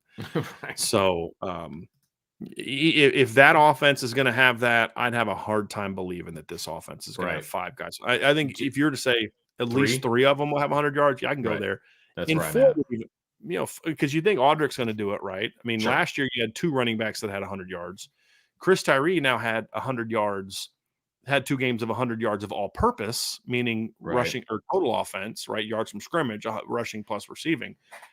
I just don't think all 5 of them will get the I just don't think the opportunity will be. I mean, it would require like there would have to be an injury involved somewhere there. Yep. And it would require whoever the guys are that are getting in the fourth quarter, like ripping off a 50-yard run to get there. Like it would have to require something like that, which is certainly possible, but you just don't see that a ton because you're also putting in your backup offensive line. It's certainly a bold prediction. Very bold. Very bold. Yes. Very, very, very bold. Nathan understood the assignment. He did. He did. That's kind of the fun part of bold prediction is like think of something that's like, that'd be really hard to get to. Otherwise, it's not a bold prediction. Right. What's your bold prediction? Audric Estime is going to rush for 1,000 yards. That's not a bold prediction. Right. Yeah. I don't know if you understand this word bold. I'm going to get a dictionary out real quick and explain it to you because I don't think you're grasping the concept. Nathan grasped the concept. Yes, he did. He understood it. I want to get to another. Here we go. This is what I wanted to get to. Okay, James. If Hartman can throw for 37 and 1 yards at Wake, I couldn't see why he couldn't reach 4,000 at Notre Dame. However, do we really need Hartman putting up that much production out with how loaded the running back room is? Do they need it? I don't think they need it. I don't think they need him throwing for 4,000 yards. So first of all, if he would have played the 13 games last year, I think he would have been close to 4,000 or gone over it. Let me look at the math here real quick because he only played 12 games. Remember, he missed the opener because of the offseason surgery. Now, off the top of your head, who was the opener? They played against Army. Okay. So very doable to get 300 plus. Oh, no, I'm sorry. VMI is who they played in the opener. Same answer. He'd have been at least 270, 280. Yeah. Right. But, he'd have needed, 299 in that game? He averaged over 300. So, that gets him there. They don't need him to average 300 yards a game this year. I'd like them to average about 280 is about where I'd like them to be this season. And if you talk about, 12 games in the regular season, that's 3,360 yards. And then you add that into a postseason game and you're talking about 3,600 yards. Anything above 3,600 yards to me is gravy. Because again, I see him not playing a lot against Tennessee State. I see him not playing for 4 quarters against Central Michigan. He can complete 10 balls in the first half for 220 yards and not playing the second half. And honestly, that's exactly what I would do. Yep. I'm not worried about Sam Hartman getting to 4,000 yards. Exactly. I'm worried about, okay, we're up 38-0 at halftime. I need to get Kenny Minchie or Steve Angeli some snaps and let him run the offense. And I'm sure Sam would be fine with that. So it just could be a little bit tougher. And again, they're going to be more balanced. I mean, look, the other part of the reason he had to throw for 4,000 yards if they were going to win. The 4,000 yards he threw for in 2021 came in 14 games. Now, if Sam Hartman plays in 14 games at Notre Dame, then he's going to have a much better shot at getting closer to 4,000 yards. If he only averages 280, Vince, and he plays 14 games, he's at 3,920 yards. Right? That's really good. Yeah. So it's also looking at that, the number of games was significantly different. He had 520-ish more yards in 2021 than he had in 2022, but he played in 2 more games. Right. Because they played in the ACC title game in 21 and he missed the opener as well in 2022. So you look at all those different aspects of it and that's kind of where I look at it. It is 36 plus. I'm good. Yeah. Right. I care more about the yards per attempt and things like that. I care more about those numbers being like around 9 than I care about him throwing for 300 a game. Sure. Because of the nature of the offense. Oh, last point I was going to make, Vince, is when you look at Wake Forest and you look at part of the reason why he threw for 4,000 yards last year is because their entire offense rushed for last season 1,704 yards. That's it in 13 games. That's not even what Audric and Logan did by themselves. Right. They averaged 131.1 rushing yards per game last season. Right. Right. I mean, so he had to. And their running backs averaged 4.2, 4.0, 4.8, 5.9 on a kid that had 12 carries, and then 4.1 As a team, they averaged 3.37 yards per carry last year. So that's why he had to do that. Right. Because, I mean, if you look at it, Vince, I mean, what would Notre Dame's offense look like last year if they only rushed for 3.4 yards per carry? They'd have been terrible, right? Because they didn't have the pass game to protect them. They'd have been awful. And yet Wake went out and won 8 games doing it that way. I mean, Notre Dame only averaged 2 more rushes a game than Wake Forest. That's it. Yeah. Right. But they ran at such a different tempo and a different pace. And they just weren't good at it. Right. So could he throw for 4,000?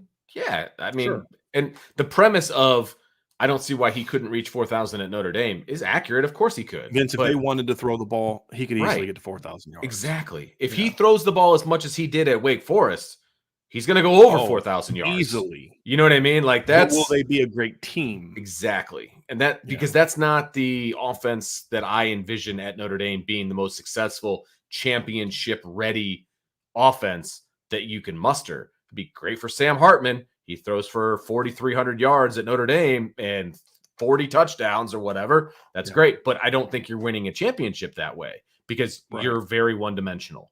And that's you need to be more balanced in order to do that. So agree.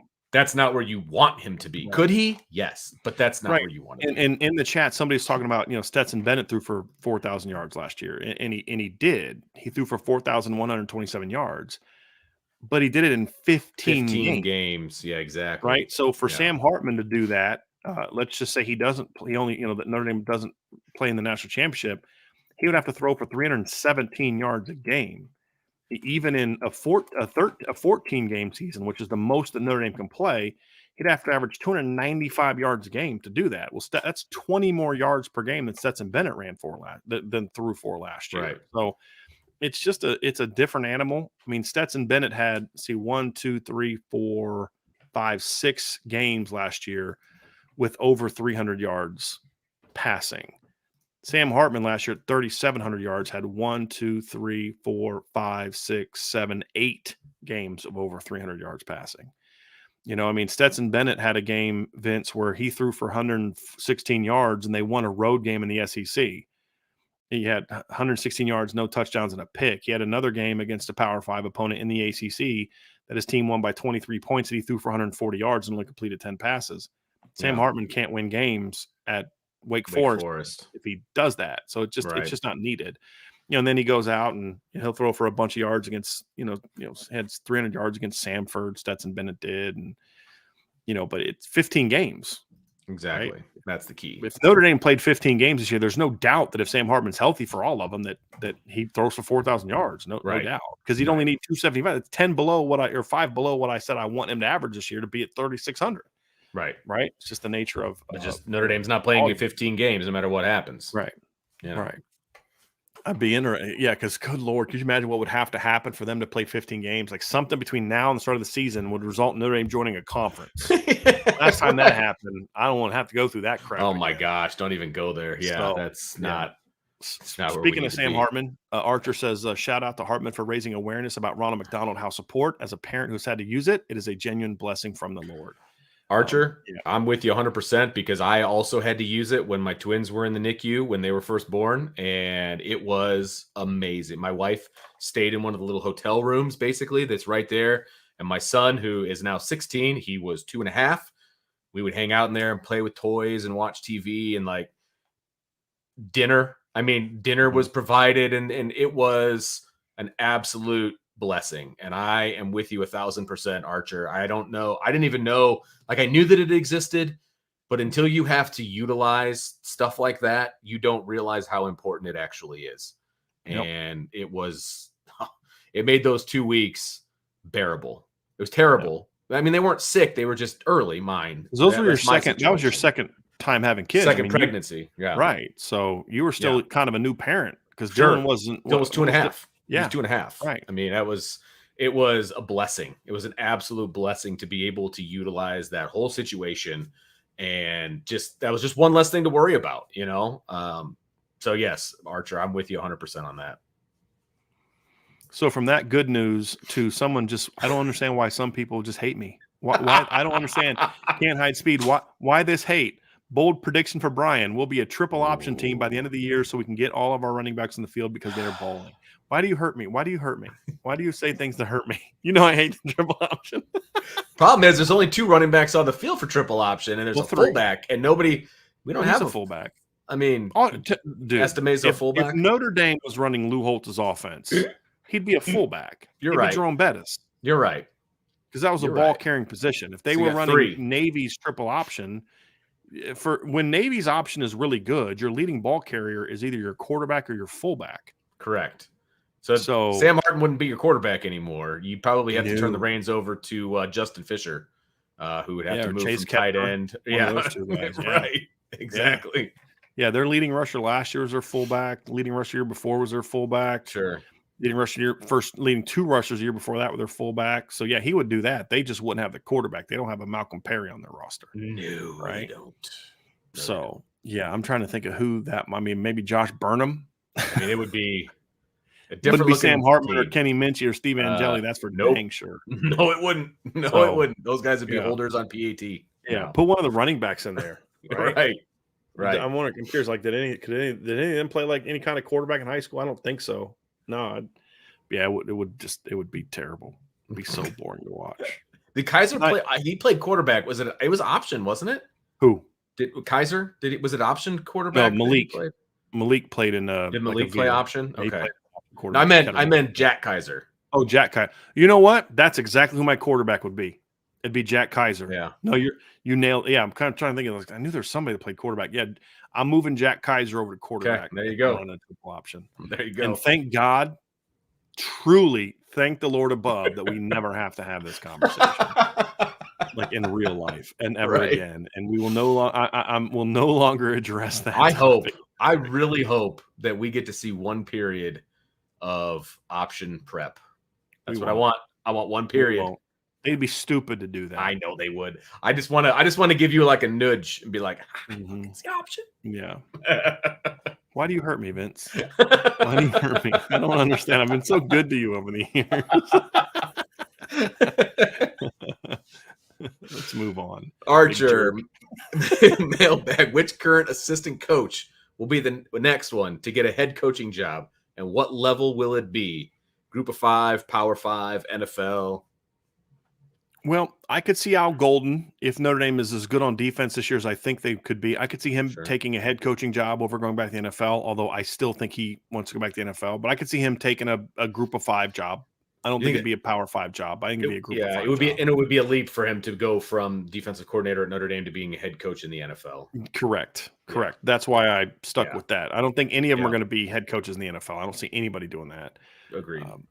Could I see if Notre Dame's the offense that they should be this year, and the running backs do what I think they're capable of, and Dylan McCullough's with the resume he has, I mean, somebody's got to give him a look. Yeah. Here's the only problem. A buddy and I were kind of going through some different scenarios of jobs are open, and there just aren't a lot of jobs coming up. Probably barring some disasters, there aren't a lot of jobs coming open. However, there could be one job coming open this offseason that could be really interesting to him, and that's Indiana, where he's been an assistant for a long time. That's true. Because Tom Allen's got to turn it around quick, or he may not be there. I mean, I've heard he's a phenomenal human being. Sure. But he's very motivational, all of those fun things. But for sure. Whatever he's doing to motivate them as young people, which is very important, is not motivating them to win football games. Right.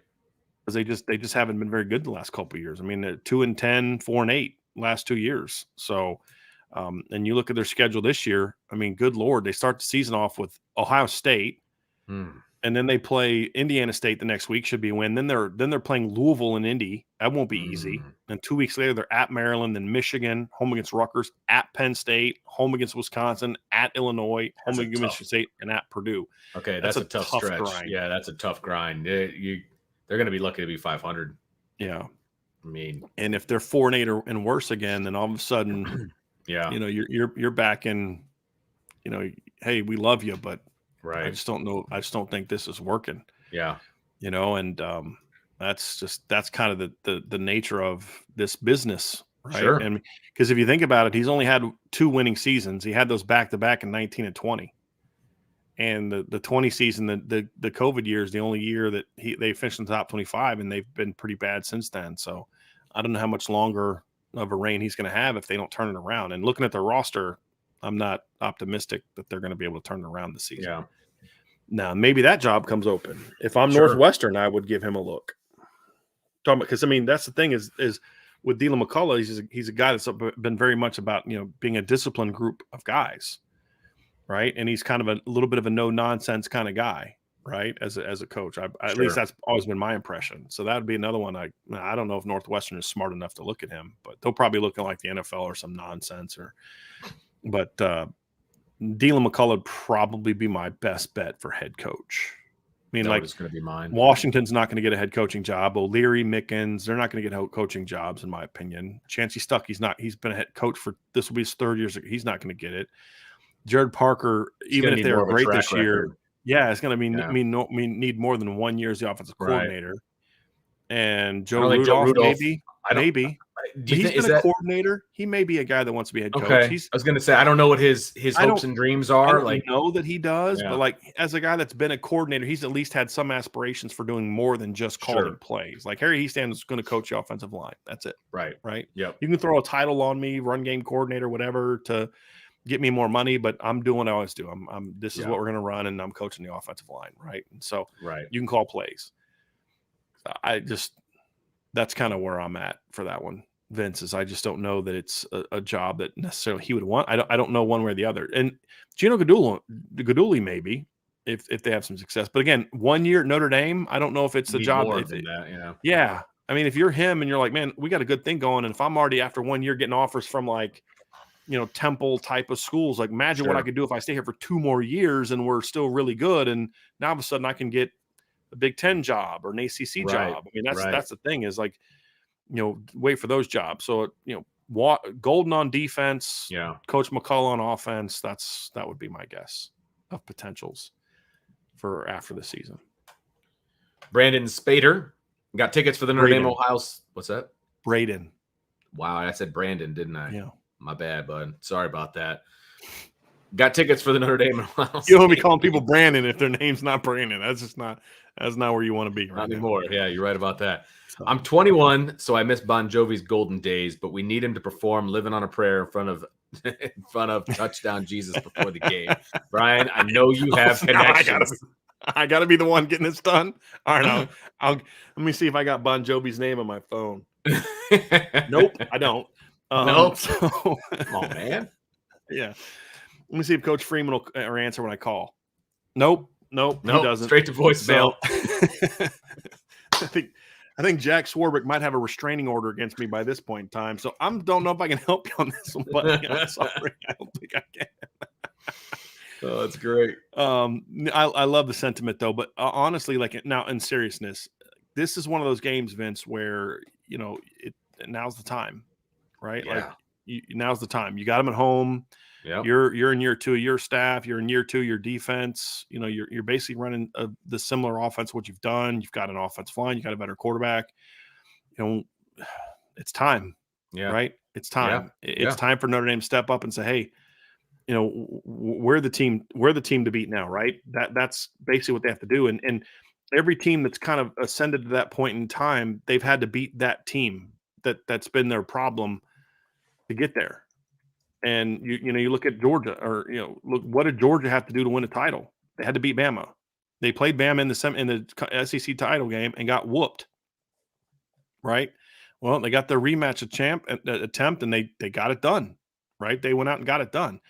And so Notre Dame, first time they played for a title under Kelly, you had to beat that team that you couldn't beat before that. That was Stanford.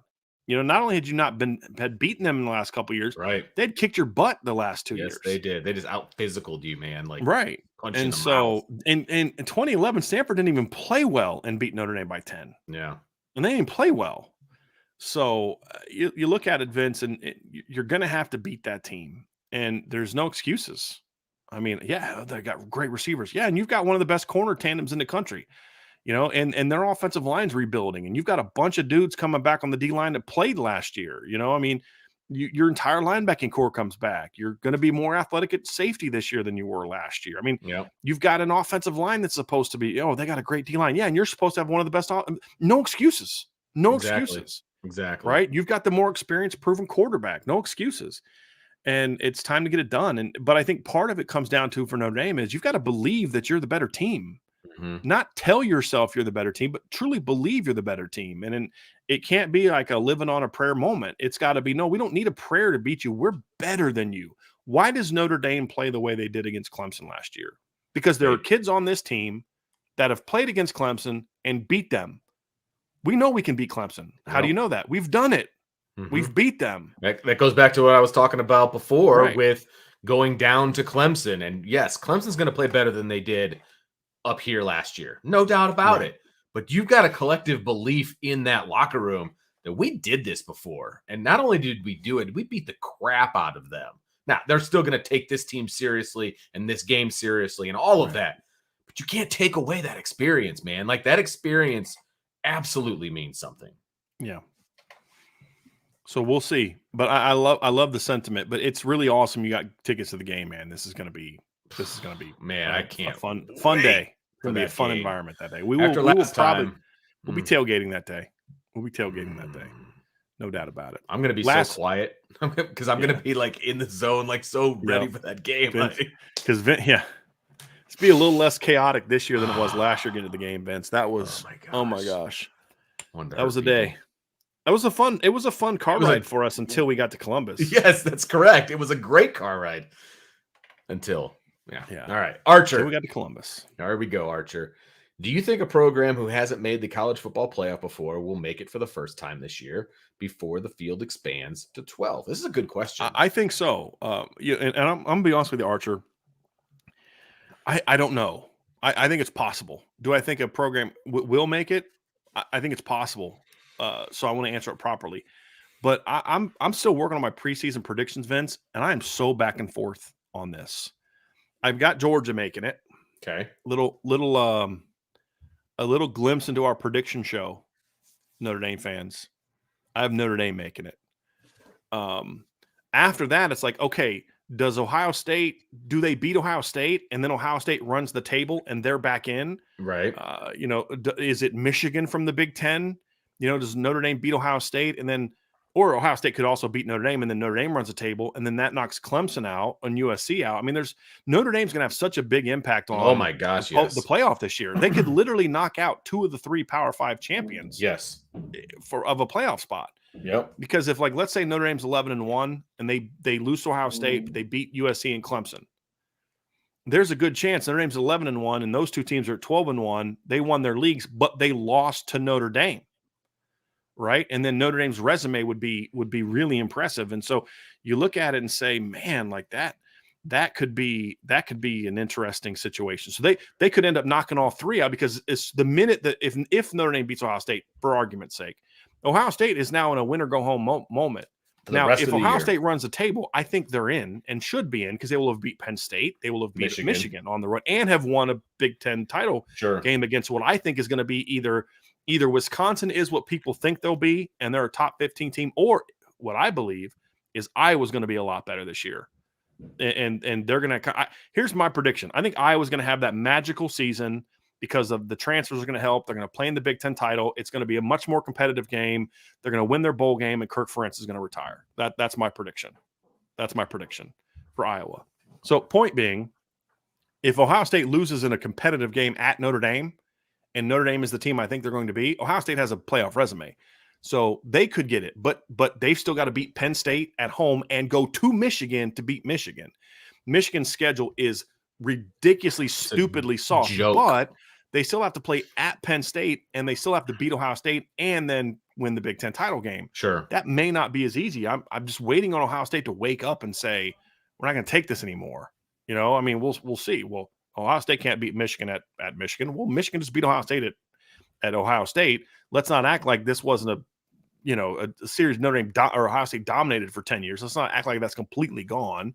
So we'll see. But like the Big Ten could beat itself up.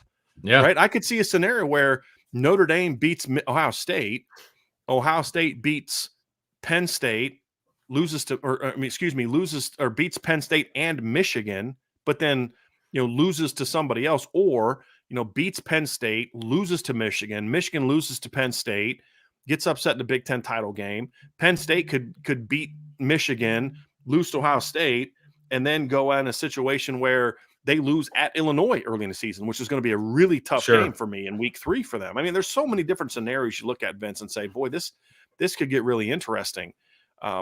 So the Big Ten could eat itself up, and Notre Dame will have a say on that. If Notre Dame beats USC and USC wins the Pac-12, what happens there?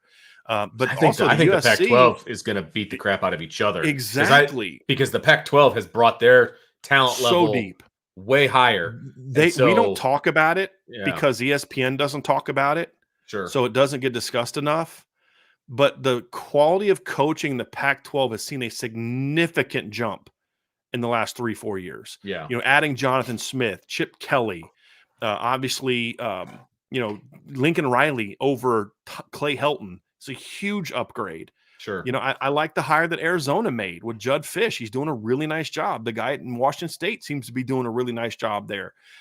Washington with Kalen DeBoer, that was a great hire. Yeah. Oregon with Dan Lanning. I mean, we'll see if he can build on it, but he did a nice job in his first year. So to your point, we talked about UCLA. I think Justin Wilcox is doing a nice job at Cal. That's just a tough place to win, and they're losing all their players, and they can't recruit.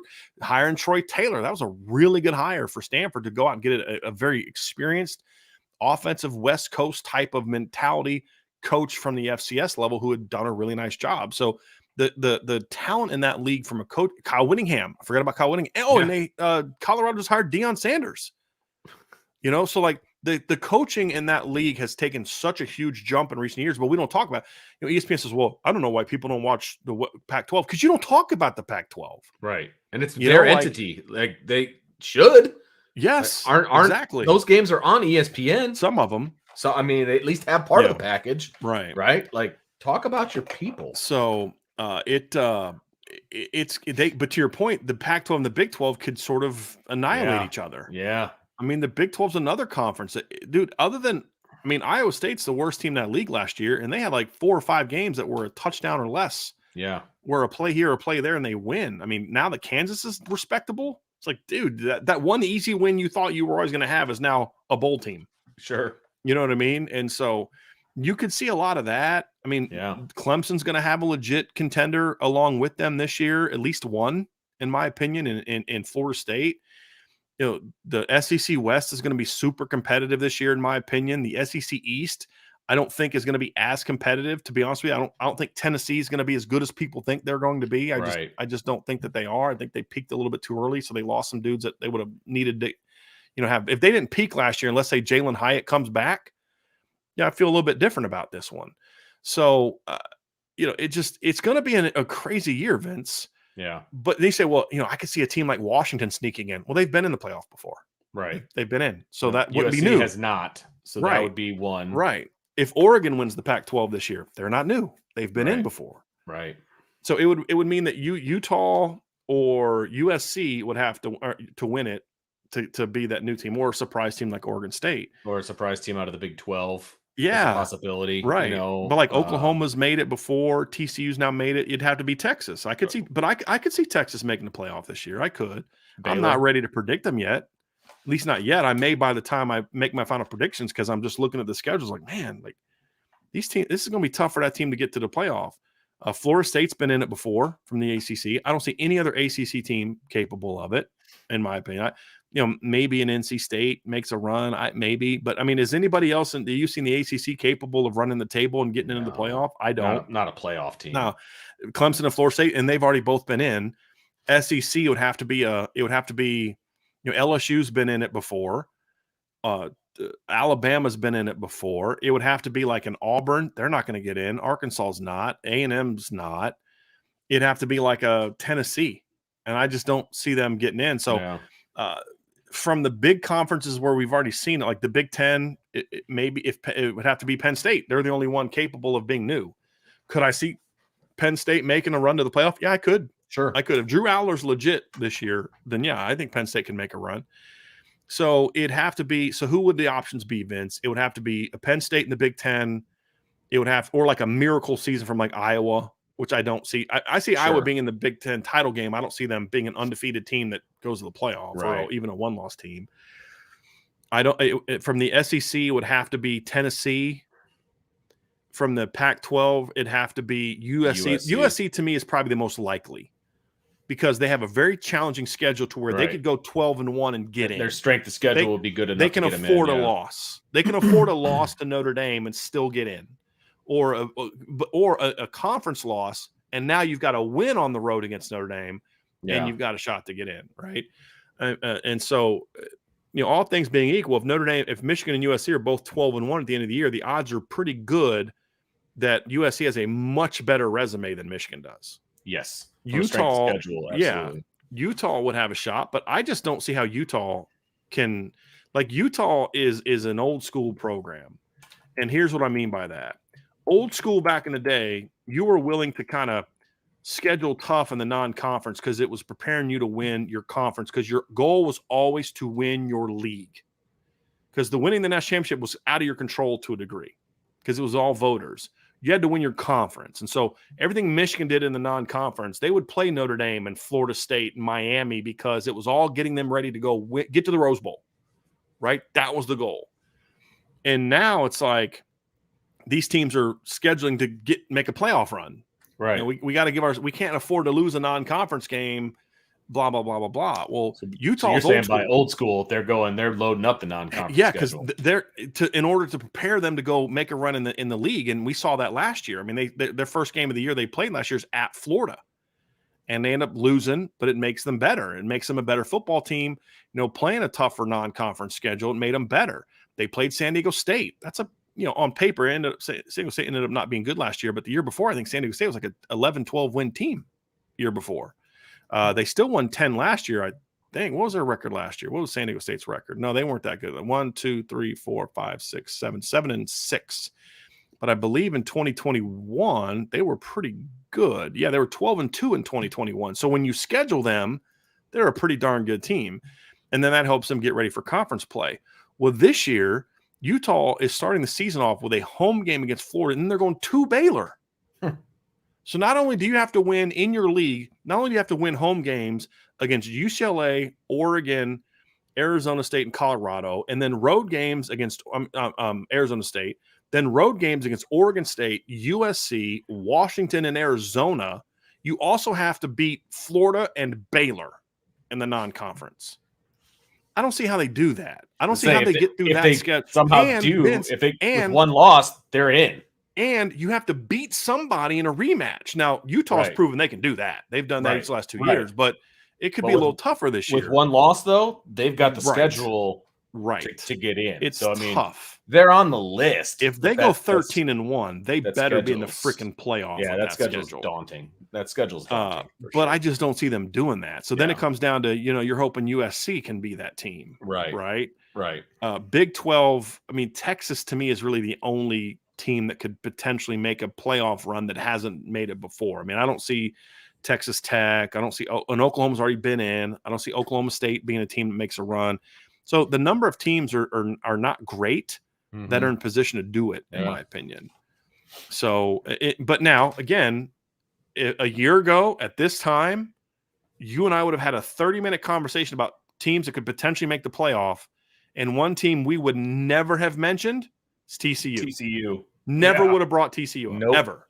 And if you'd have brought TCU up, I'd have said, Vince, bro, come on now. Like, you're not being serious now. Well, and Duggan was the backup quarterback going into the season, wasn't he? Well, because he had some health issues. But yeah, I mean, TCU in 2021, Vince, was coming off of a 5-7 season. They fired their coach. They're a longtime coach. They hired this new guy from SMU. Like you and I would have said they had to play at Kansas. At Texas, at Baylor. They had to play Oklahoma. I mean, you and I looked at that schedule and said, "No, man, dude, they're a 5-7 team. You can't name me 3 players off their team. There's no way You're an idiot if you think TCU is going to make the playoff this year, Vince. Like, why are you even clowning me? Like, I told you to do research for this show, Vince, and you're just throwing like names randomly out. Like, pulling names out of a hat. TCU, right? Come on, Vince, be serious. And then lo and behold, by the end of the year, you look like a freaking genius. Right. But I'd have clowned you, or if I would have made that prediction, you'd have clowned me. Yeah, right. And all the people in the chat would have clowned me if I didn't like TCU's my surprise team. Like, dude, they went 5-7. They just got a brand new coach from SMU. What do you know that we don't know? Right. So, the point being, there could always be that kind of team. But just as of what we know right now, there aren't a ton of options. Right. Yeah. For teams that can make. Like when Clemson made their run in 15, you saw that coming. Sure. Right. The year before they lost 4 games, but that was because they were young. Deshaun got hurt. They killed Oklahoma in a bowl game. 2 years prior to that, they beat Ohio State in the Orange Bowl. The year before that, they beat LSU in a bowl game. Like they were ascending, and you were just kind of waiting on them to kind of kick that door down, especially once they got Deshaun. That didn't surprise anybody. I wouldn't have predicted Washington to be a playoff team in 2016. Right. I wouldn't have predicted Michigan State to be a playoff team going to 2015, although that wouldn't have been a crazy prediction, but I wouldn't have predicted it. I mean, Ohio State's coming off of winning the national championship. I wouldn't have predicted Michigan State to be that team that next year. So there's always a chance that one of those teams breaks out that we're not prepared for. Sure. I just think but it could happen, right? It could happen. I mean, 2 years ago, we had 3 new teams in the playoff, right? Cincinnati and Michigan. That's true. Or 2 new teams in the playoff. This past year, we had a new team. Right. 1 new team. Correct. Yep. So yeah, it could happen. Certainly can happen. I'm just not the list I'm is not very certain small. that it will. The list is small. Yeah. Yeah. Of teams that right now you wouldn't look like a crazy person for predicting to get in the playoffs. Right. Like if I said saying Oregon State's going to the playoff, guys. They're going. You ought to be like, come on, man. Like they're going. Did Jonathan Smith send you a check to promote his team? Come on now, be serious. Be serious. Colorado, baby, look out. Here they come. Yeah. I mean, but that would just be something you do for clicks. I mean, we're going to do a segment on Colorado as a playoff team, and we're going to put that out. And it's like, because we want to grow our channel and people will listen to that and we'll make money off of it. But it's not a serious prediction. Exactly. They went 1-11, have one of the worst. They're completely rehauling the roster. I mean, no clue what they're going to be. I don't think it's going to be very good. Yeah. But in all seriousness, it's probably 6 or 7 teams, and that's about it. Now, I hope that happens. I would love it if it's like Notre Dame and a couple new teams, and then Georgia.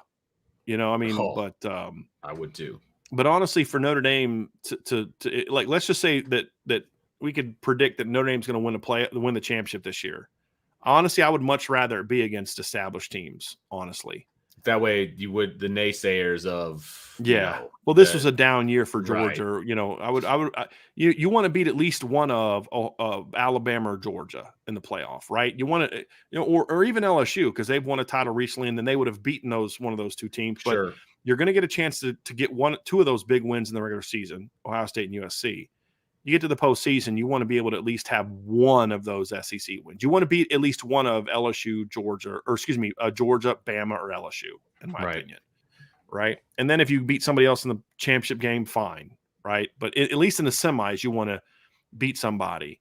But I said this before, the dream scenario for me is 2 SEC teams make it. You beat LSU in the semis, beat Georgia in the championship, and then nobody can ever say anything to you. Right. I mean, that'd be the dream scenario. That would be a mic drop playoff for sure. End of the day, though, I'll take a championship any way I can get it. I don't really care. Right. Darn right. I mean, there's 3 brand new teams. Yeah. Because of the way the regular season is, you say, dude, we beat Ohio State, we beat USC, we beat Clemson to get here. Like, I don't care what you say. I don't care who you think we play in postseason. It doesn't matter who gets in the way. Yeah. Just go win it. Yep. Agree. All right, let's go. Last couple events that we'll get to, and we'll be out of here. Tyler Misguided Passion Bank. Is it? I get this one wrong every time. How do you pronounce his last name? Benj? I think it's Benj. Benj. Cool. Right. I could. Tyler. Tyler, let us know, man. Apologize. We always get this wrong. Thoughts on everyone being low on JD as a linebacker? We talked about this before the show, man, and we've talked about it in a recent show as well. Yeah, absolutely. And look, people are going to have their opinion, and that's fine. But the production doesn't lie. He's been the leading tackler the last 2 years on the team. Okay, there's that, and I don't think I'm giving anything away to think that he's going to take a step, and that is the intel that we're getting is that he's showing out. I mean, he's showing out, and I predict. I'm not saying I would predict that. That's not the way that might. I expect JD to take that next step, both on the field and off. And I hope he shuts up some of his critics. Off the field, I think he's already kind of nailed that. Sure. I mean, he was a captain last year. He's a leader. I mean, he is a leader on that team. Look, it comes down to several factors, one of which I don't really care to get into. We all know what it is. It's the way he looks. Right. The other factor is that he did have some early season struggles, and people just can't get past that. And for whatever reason, like JD Bertrand was willing coming out of high school, and I didn't even think about this till somebody brought it up on the board, but JD Bertrand was willing to take a walk-on scholarship at Notre Dame as a freshman because they were tight on numbers, and because he comes from a family that's able to do that, then he was willing to do that. It ended up not working out that way. He ended up just being on scholarship, but he was like recruited as a scholarship kid. He just came from a different situation where he wanted to be at Notre Dame. That's how bad JD Bertrand wanted to be at Notre Dame. He was committed to Georgia I love that. before it came to Notre Dame. And so it's not like he's some bum that they, he's a walk-on that nobody ever heard of, and like Joe Schmidt or something, and all of a sudden becomes a solid player at Notre Dame, which Joe was before the injury, was a solid player. And then they look at him, and he looks like, when he's got the pads on, he looks like Joe Schmidt. He just does, right? Now I would argue he's a much more muscular version of Joe Schmidt, but he looks like Joe Schmidt, and people still have PTSD about Joe Schmidt. Sure. And then when he makes a mistake, he misses a tackle or he does something wrong, then it's blown way up. And they'll ignore. I had a guy literally said, I don't remember him making a single play.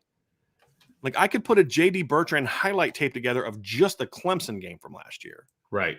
But like, in his head, all he remembers is the couple missed tackles, right? But when you look at his production, and I said this the other day, and I even expanded it out to a seventh game. But here's what I got from JD. Last year, if you take his last 7 games, just the last 7 games, when he's finally got a good read on the defense, he's been able to get more experience. Because remember, he missed parts of 2 games, like whole halves of games early in the season because of the targeting at back-to-back games.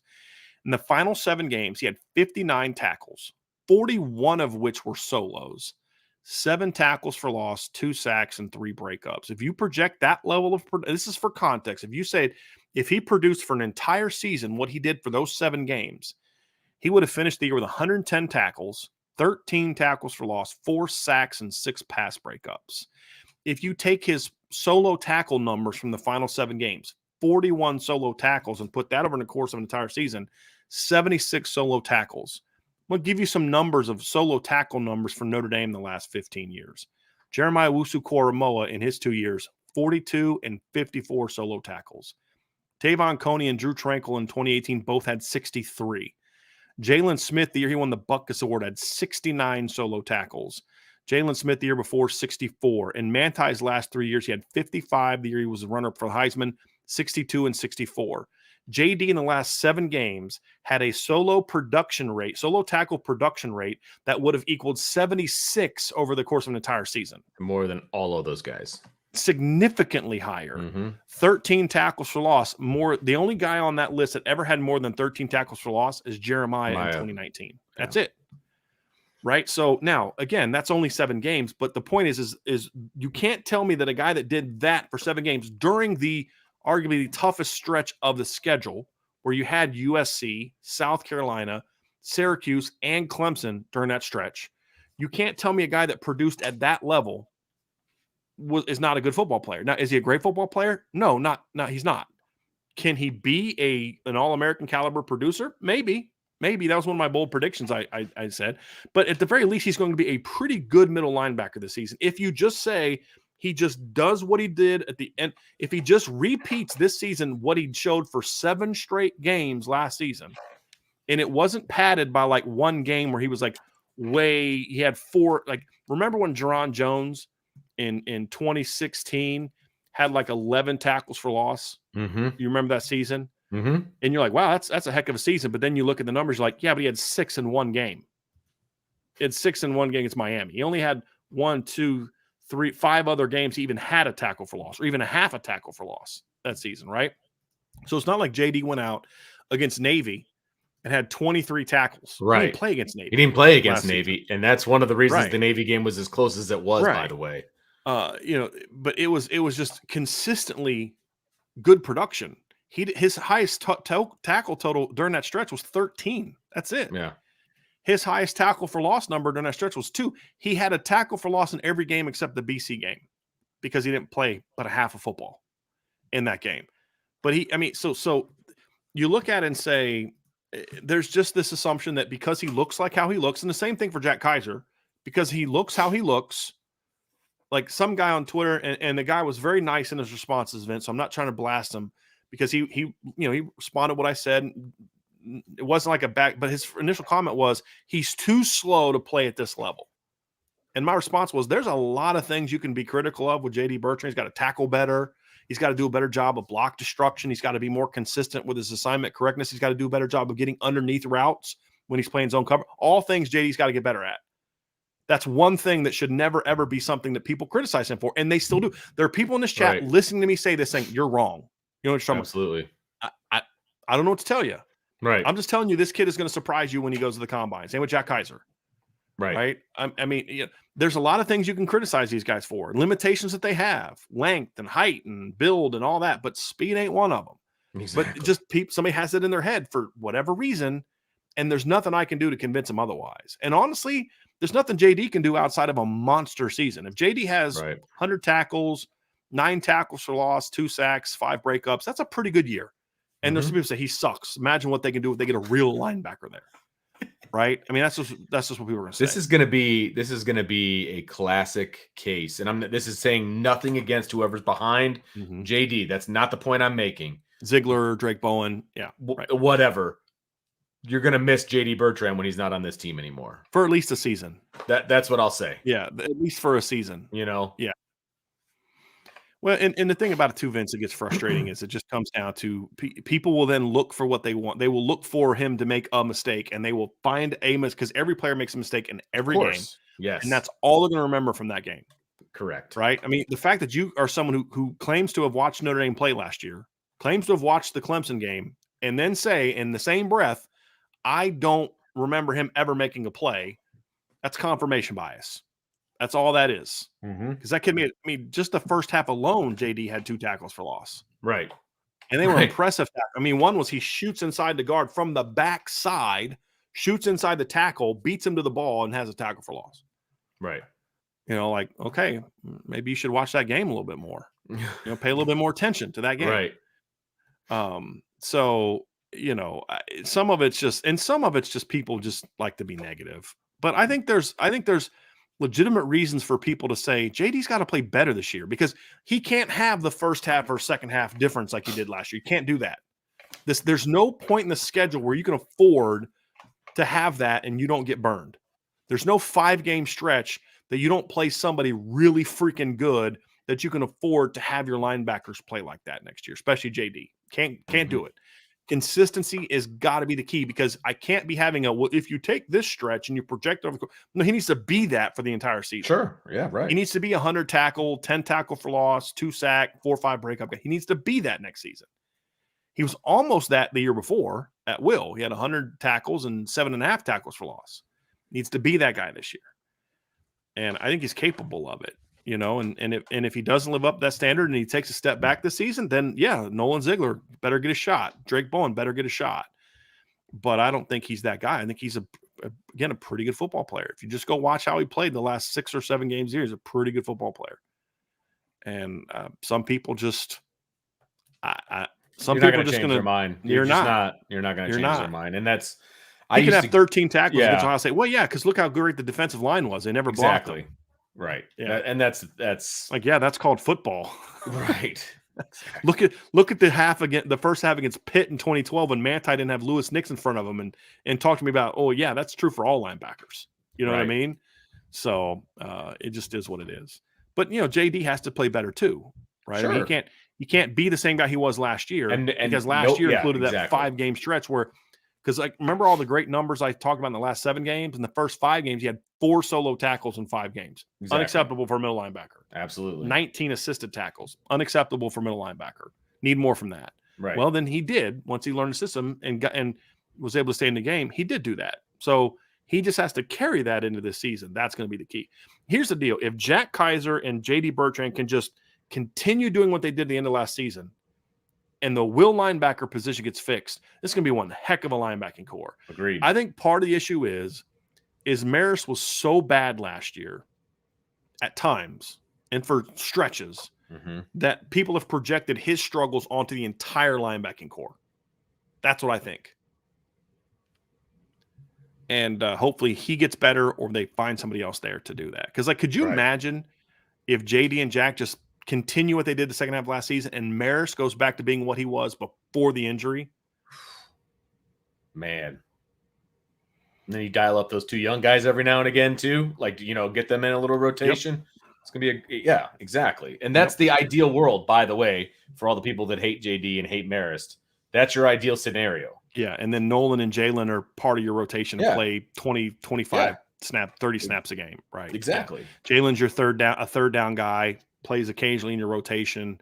Nolan is your primary backup, but Mike and Will, and you're rocking and rolling. That's the dream. That's the dream. And if Maris doesn't get it done, then you've got to put somebody else out there. Sure. But hopefully it does.